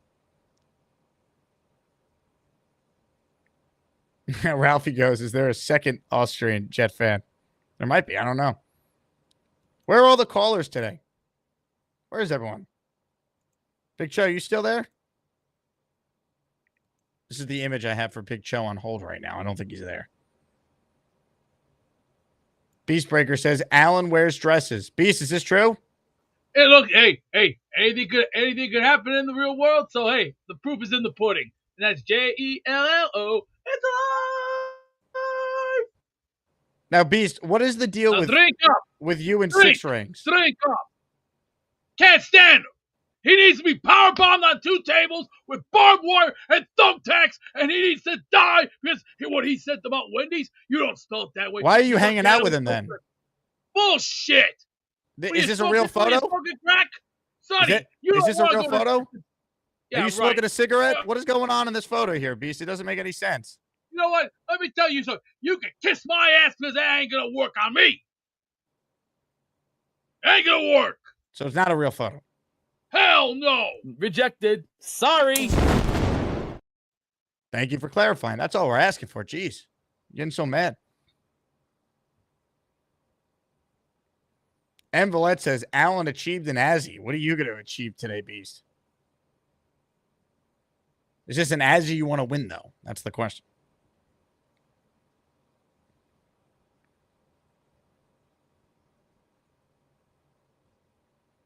Ladies and gentlemen, I'm seeing Big Cho on hold waving like this. Big Cho, everything okay? Yeah, you asked if I was still here. I'm still here. Well, I saw you were on hold, but your camera was frozen, so I wasn't sure what was actually happening there. No, I was doing something with my computer, but I put the phone down just so I could listen. You chilling? Yeah, I'm chilling. I'm waiting for Shania. I'm starting to get a little worried. She's supposed to be here by 11. She texted me at 20 minutes to 11, said she'd be here. She it usually takes her 15 minutes. So I'm a little worried, especially after what happened to my friend last week. Give her a call. I tried. It went right to voicemail. Yeah, I'm a little worried. Well, keep us updated on that. Obviously, we hope everything's okay. Yeah, thanks, Jake. Me too. I definitely will. Big Cho, you're the man. Appreciate you, Jake. Ladies and gentlemen, Big Cho. Hopefully, we get word on where his co-host Shania Twain is soon.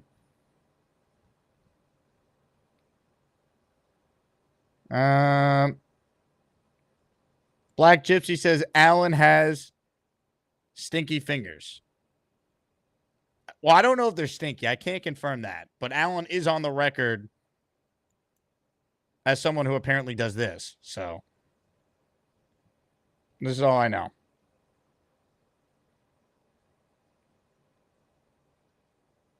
AD says Beastbreaker injects his water with bacon grease. Beast, that can't be true, is it?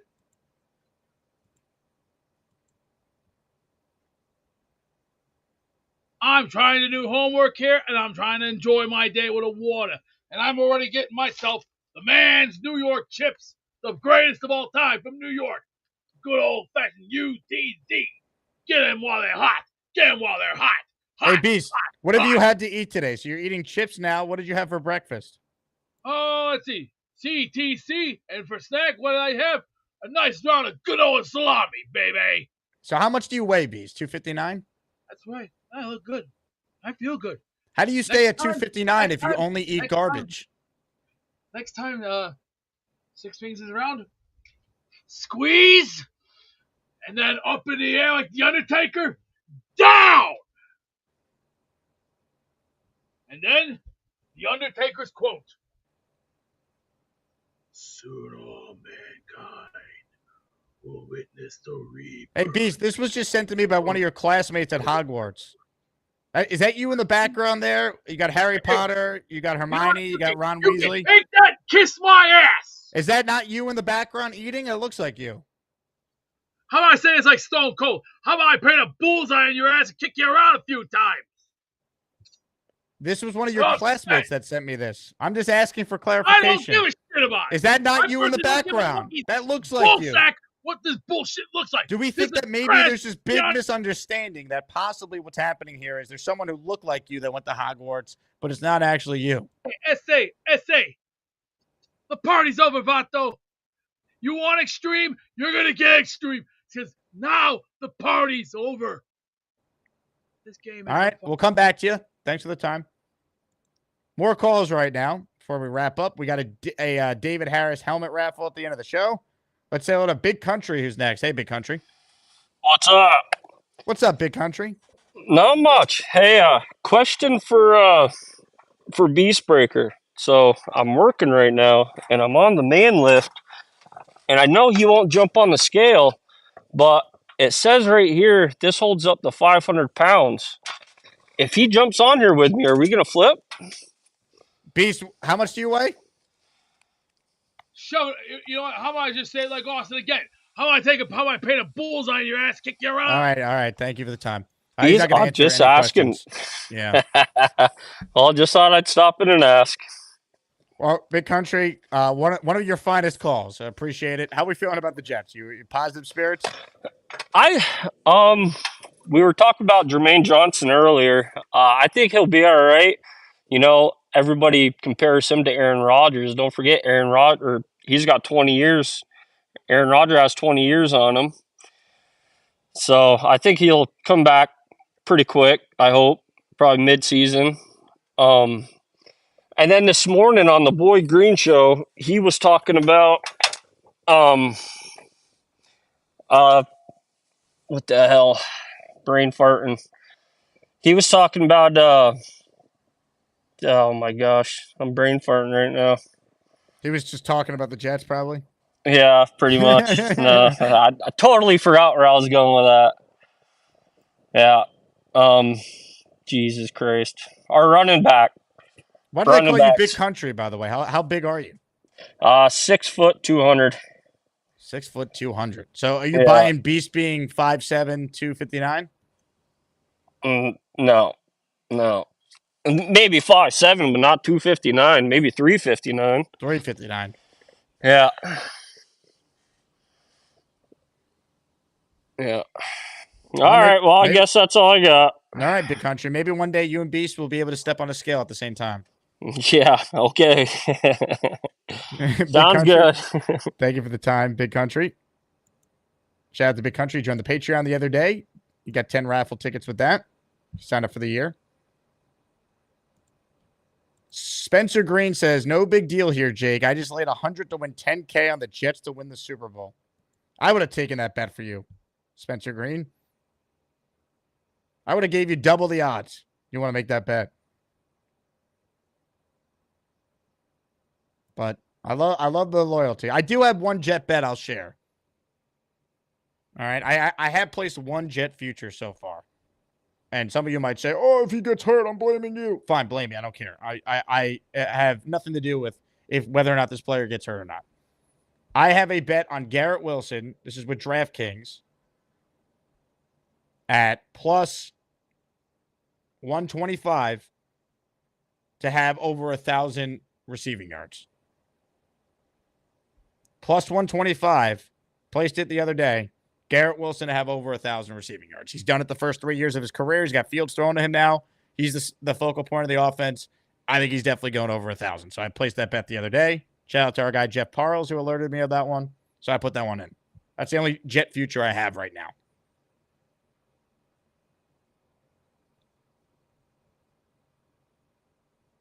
Spencer says, Jake, I can't do that, man. You wouldn't enjoy it as much if you won it all. You know what? I probably would. If I had to pay, let's say, 20 grand for the Jets to win the Super Bowl, I'd do it in a second. It'd be worth it. Because I would hedge the other side. So we'd be okay. We'd figure it out. All right, last chance to enter the raffle here. I am putting together the list of names for everyone that gifted a membership. Reminder for those of you just tuning in at the end of this show, which is coming up shortly, signed David Harris helmet. Yo Home says, I like that bet, Jake.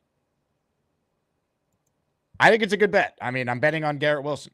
He's proven to be quarterback proof through 3 years. He's got fields thrown to him now, who he has a built-in chemistry with. I think Garrett gets over 1,000 yards.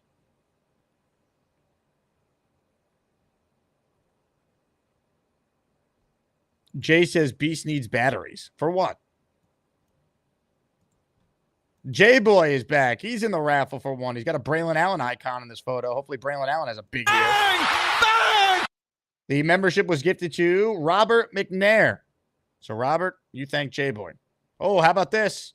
Eli sneaking in here. How about a 5 spot of channel memberships gifted by Eli?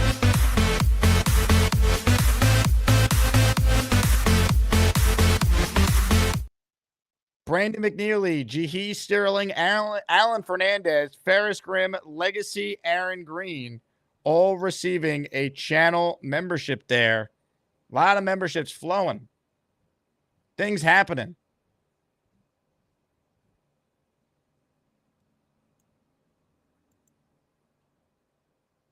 Curly says Garrett hamstring injury coming. You want to be negative, Curly? You do that. I will not. Spencer says, wait, that's plus 125 on over 1K. Correct. Yeti says, why are you guys saying Beast is lying? He definitely weighed 259 at one point in his life. I can never say that. That'd be a lie. What's Braylon Allen's touchdowns? I don't have that in front of me. Eli says, wish I didn't get that video of Bobby touching himself. All right. Do you want a different video maybe? Would that be better?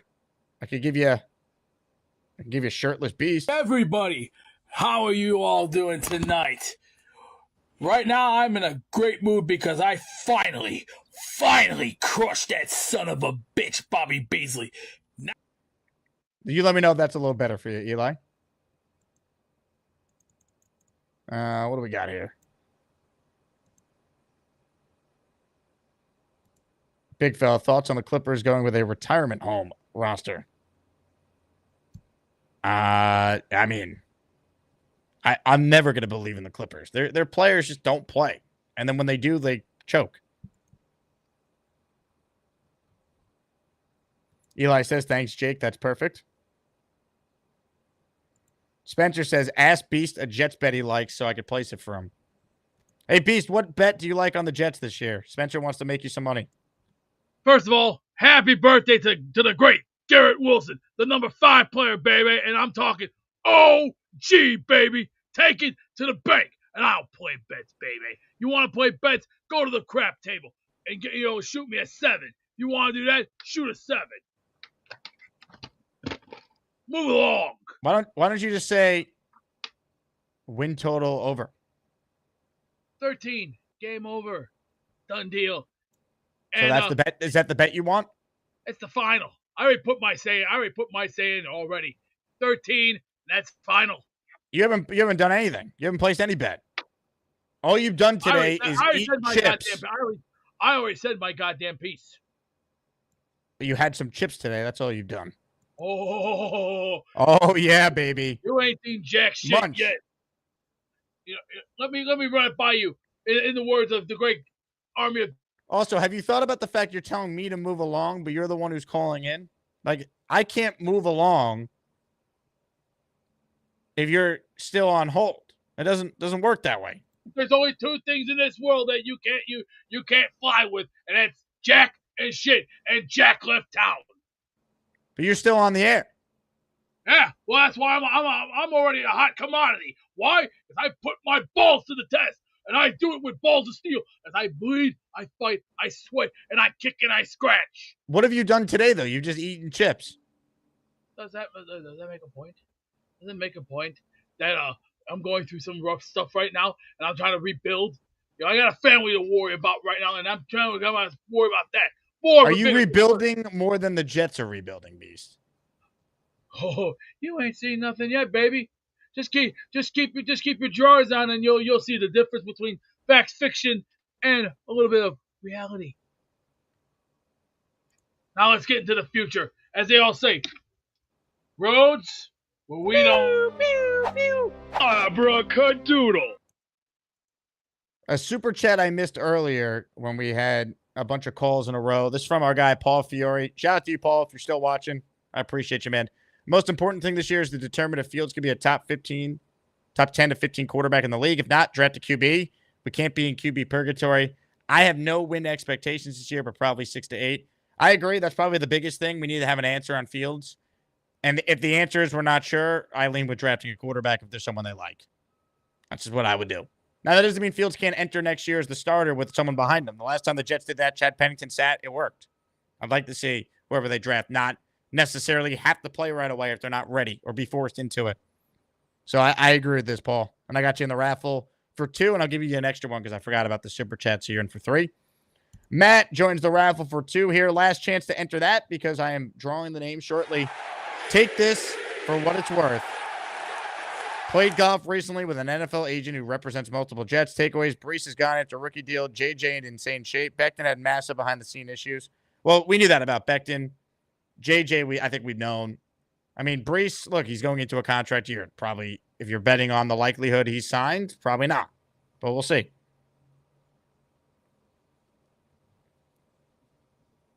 I mean, the Becton stuff, like, we've heard all about that. How out of shape he was, how the coaches were incredibly frustrated. All that. Also, good news on Shania, Big Cho's producer. She made it safely. So for those concerned about Shania, she's A-okay. Big fella says, what's the price Beast gets on the scale? Yesterday, a $1,000 offer I made to Beast to step foot on the scale that Gator sent him, just to prove once and for all the haters out there, that he is 259, and Beast did not do it. He turned down $300 on the first show. He turned down $1,000 on the afternoon show. Big fella, are you offering to raise the amount you'll pay Beast?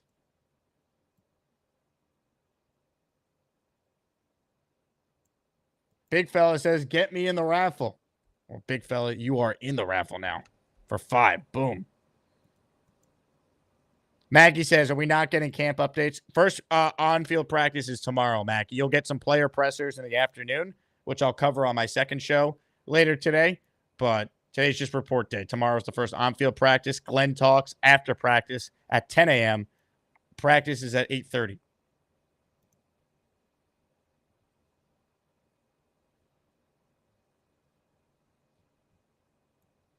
Big fella does not want to increase the price on Beast. Hey, Beast, what are your thoughts on turning down $1,000 to get on a scale?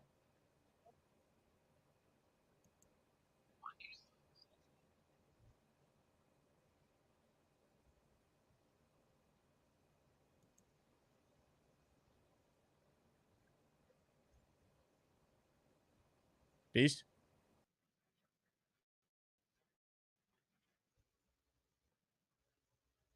Yes. Does somebody need something? A handout, a hotel card, or a gift card, or anything? Shit. Hey, Beast, you're up? Oh yeah. That looked great. I might be big. I might be bad, but I'm gonna take your ass down. Yeah, that's the real extreme. You're gonna get more extreme coming up in the coming months. You just when you thought I was done, dead out. Who cares? All right, home stretch of the show. We are truly at the end here, guys.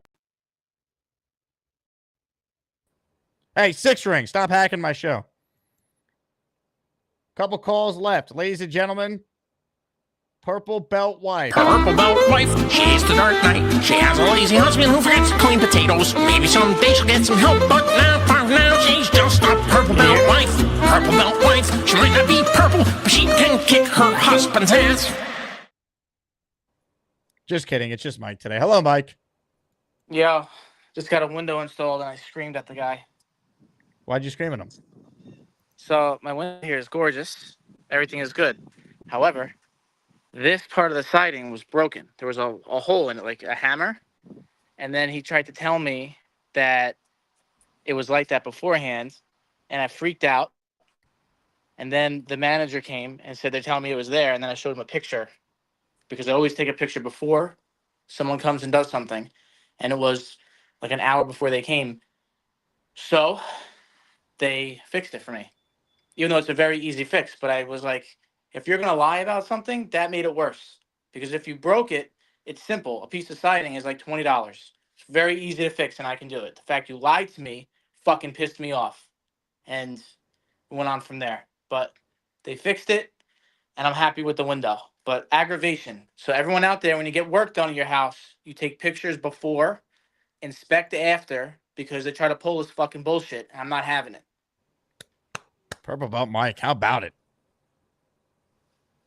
Shots Jets Nation, baby. How's your wife handling stardom now, by the way? She likes it. Did I even tell you what the whole thing was? So she texted me. Well, I texted her, hey, you need anything for dinner? Or want me to get started or anything? She says no. So I go play games and I'm listening to your show. She texted me 10 minutes after that, said, hey, can you just wash the potatoes? But I didn't see that because I was gaming and watching your show at the same time. So that's what happened. Well, I got some good news for you, Mike. Not only did Gator rapid fire and put together that intro in record time yesterday, but because Gator is a perfectionist, when he actually had some time to sit back and refine the intro even more, we now have an even better version of the Purple Belt Wife intro. Hell yeah. So when your wife gets back from work today, you're going to have to show her what I'm about to play. That sound good? Hell yeah. Let's do it. Ladies and gentlemen, the debut of the brand new Purple Belt Wife intro. Purple Belt Wife, she's the Dark Knight. She has a lazy husband who forgets to clean potatoes. Maybe someday she'll get some help, but for now, she's just a Purple Belt Wife. Purple Belt Wife, she might not be purple, but she can kick her husband's ass. He's gonna love that. Wow, that was awesome. That was Mike, good. You're the man. Good luck. You know what? one more thing. Shout out to the chat because everyone there is saying my wife is hot. So I know. So thanks for that. You know what? I was gonna play a different thing for you, Mike, but I know what needs to be played now, ladies and gentlemen. In honor of Mike's wife, here we go. Hey, congrats on the sex. Congratulations, Mike. You've done it. Let's see.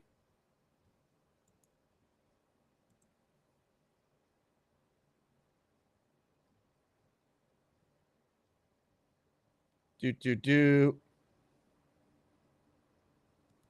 says Bobby Midnight, take a pic before and after the AC install. It's a good point. Speaking of Bobby Midnight, for those who missed the announcement yesterday, he now has an interview scheduled at Dunkin' Donuts. So we are wishing Bobby well. We're trying to manifest Bobby Midnight working at Dunkin'. Hopefully he doesn't eat all the donuts because that could be a problem. But we're working on it. All right, I was going to end the show, so this last call better be good because I've got a raffle to do. But on the Gustbuster Umbrella Hotline right now, it's one of the OGs of this channel, one of the OG callers. Ladies and gentlemen, time to say hello to this guy. Women. Jake. Rob. How are you, buddy? Good. How are you, Rob? Message to Gator. I mean, in 30 seconds, he came out with an intro for Purple Belt Mike's wife. I've been waiting for like 4 years. You don't like these intros? Balloon nuts. From one word. I want a catchy tune. Like Alan's wife. I want a song or something. Like him to come up with a catchy song for me, Jake. I think this is the first time you've called in since the fart incident, Rob. Any thoughts on how that played out? No, because I never did fart it. I mean, I would man up to it. It's not a big deal. Rob the Jet Fans next. Hello, Rob. Hey, Jake. How you doing, buddy? I'm good, Rob. How are you? That definitely was not a fart. Rob the Jet Fans next. Hello, Rob.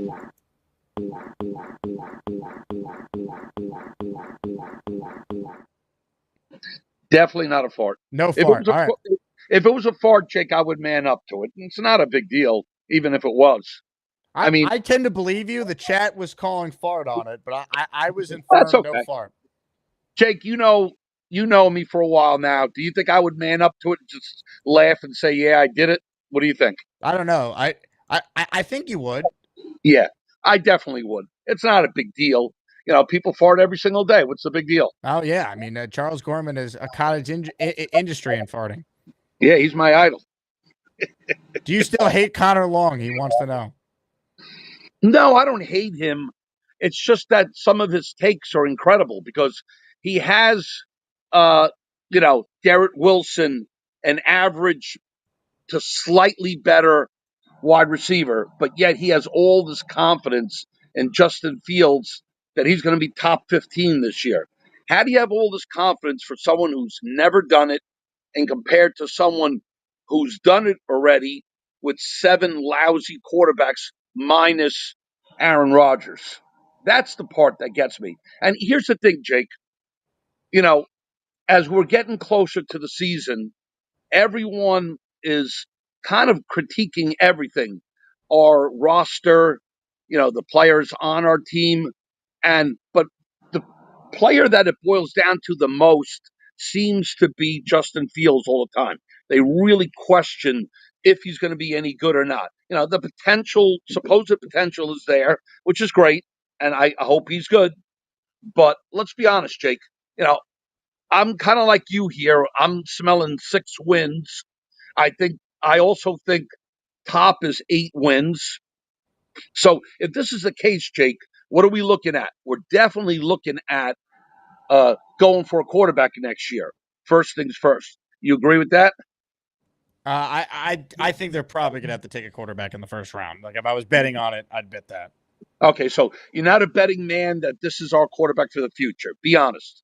Yeah, I've said I don't think he is. Okay, and I'm in total agreement with you because I don't see how you going on your 4th team here and you still haven't accomplished even 3,000 yards yet or 20 touchdowns. It's not that difficult to get 3,000 yards and 20 touchdowns. And he hasn't even accomplished that yet. He's making incrementally, he's getting better. Okay, that's good. I hope so.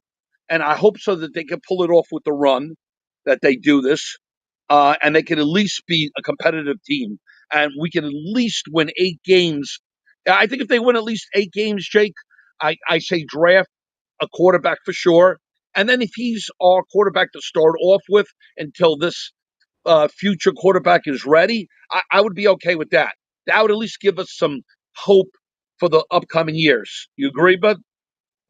I think if they win 8 games, that would be pretty impressive considering they haven't won more than 7 in a decade. So 8 wouldn't be a bad first year.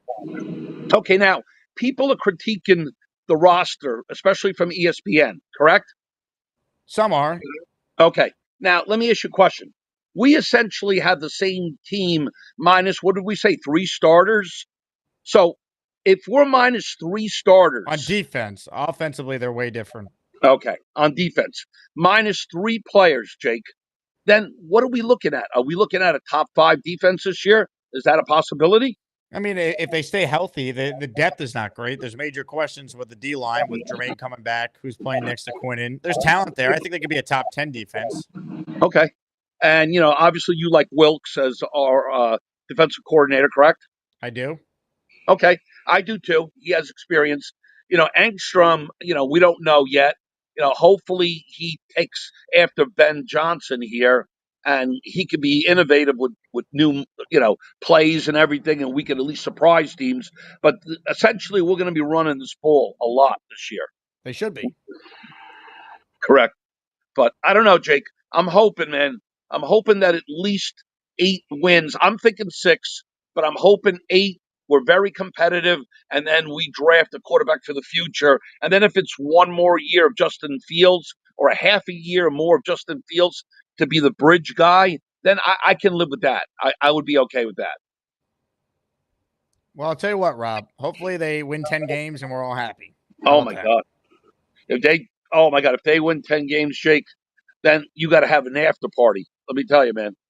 You got to have an after party. Rob, from your lips to God's ears. Sex toys. Be nice. It would be nice. We have not seen that in a very, very long time. If you believe in due, we're due for a fun year. We really are. Speaking of fun, ladies and gentlemen, time to give away a signed David Harris helmet. Who's ready for the Asmaniac raffle? Because it starts right now. It's time to announce the winners of the weekly Asmaniac raffle. Let's spin the Jake Asman Show Wheel of Champions and find out which Asmaniac is winning an epic prize. Here we go. The wheel is on the screen. Everyone who gifted or sent in the super chat that met the threshold was entered. Everyone who called in earned a raffle ticket. Good luck to all. If you don't win, you have a chance to win a weekly prize. Ladies and gentlemen, if you win, please email me, AsmanJake@gmail.com, your name and address so I know where to send the Harris helmet to. The wheel is being spun right now.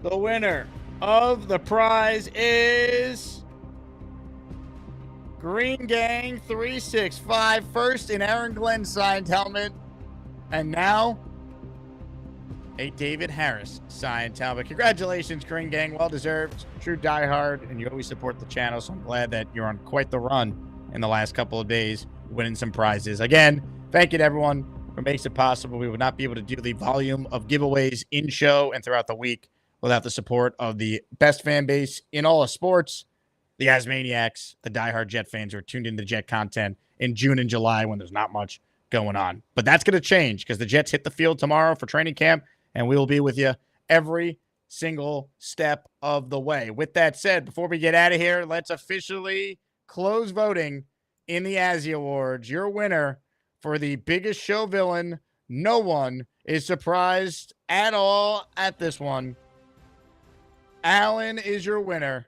He defeats Gary, B-Mac, and JJ to take home the honors. Fuck you, Alan. Oh, yeah. And one more for you, Alan. Alan, go fuck yourself. And just for good measure, to celebrate Alan winning this prestigious award, let's send him to where he belongs. Alan, congrats, and see you later. Now look what you've done, Alan. No more protection from the Asmaniacs. Had to pull you out of the chat and cast you down with the sodomites. Some time in here will feel like you've been run over by the lane train. You understand me? You catch my drift? Give him another 24 hours to think about it.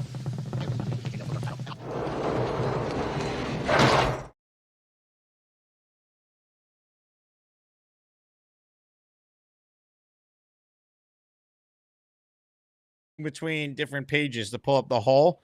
Now has the whole thing, as you guys could hear, blasting in my headsets. So, just brutal. But I think I'm back now. I have regained control of the show. And that is the show. We're back this afternoon. Dylan Terraman's actually going to be joining us this afternoon because we got Sabo on after the first practice tomorrow for a full recap. So we moved some things around this week to give you guys the best coverage of training camp. That said, thank you all for watching. You guys are the best. Congrats again to Green Gang on winning the David Harris helmet. I will talk to you guys soon. JETS. Jets, Jets, Jets. Let's go, baby.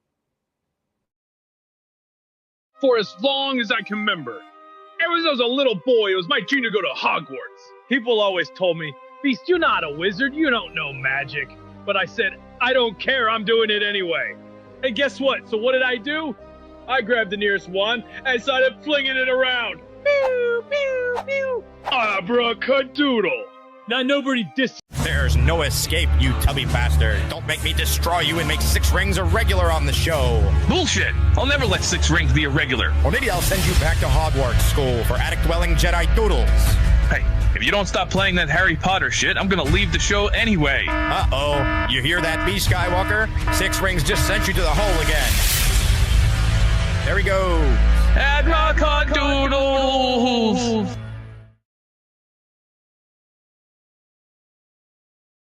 Hey, here's the deal. Just got no chance unless you click on that like button. And you gotta make sure you subscribe to the Jake Asman Show. You don't, you can get the f*** out. Now let's go, Asmaniacs. We're built for this shit.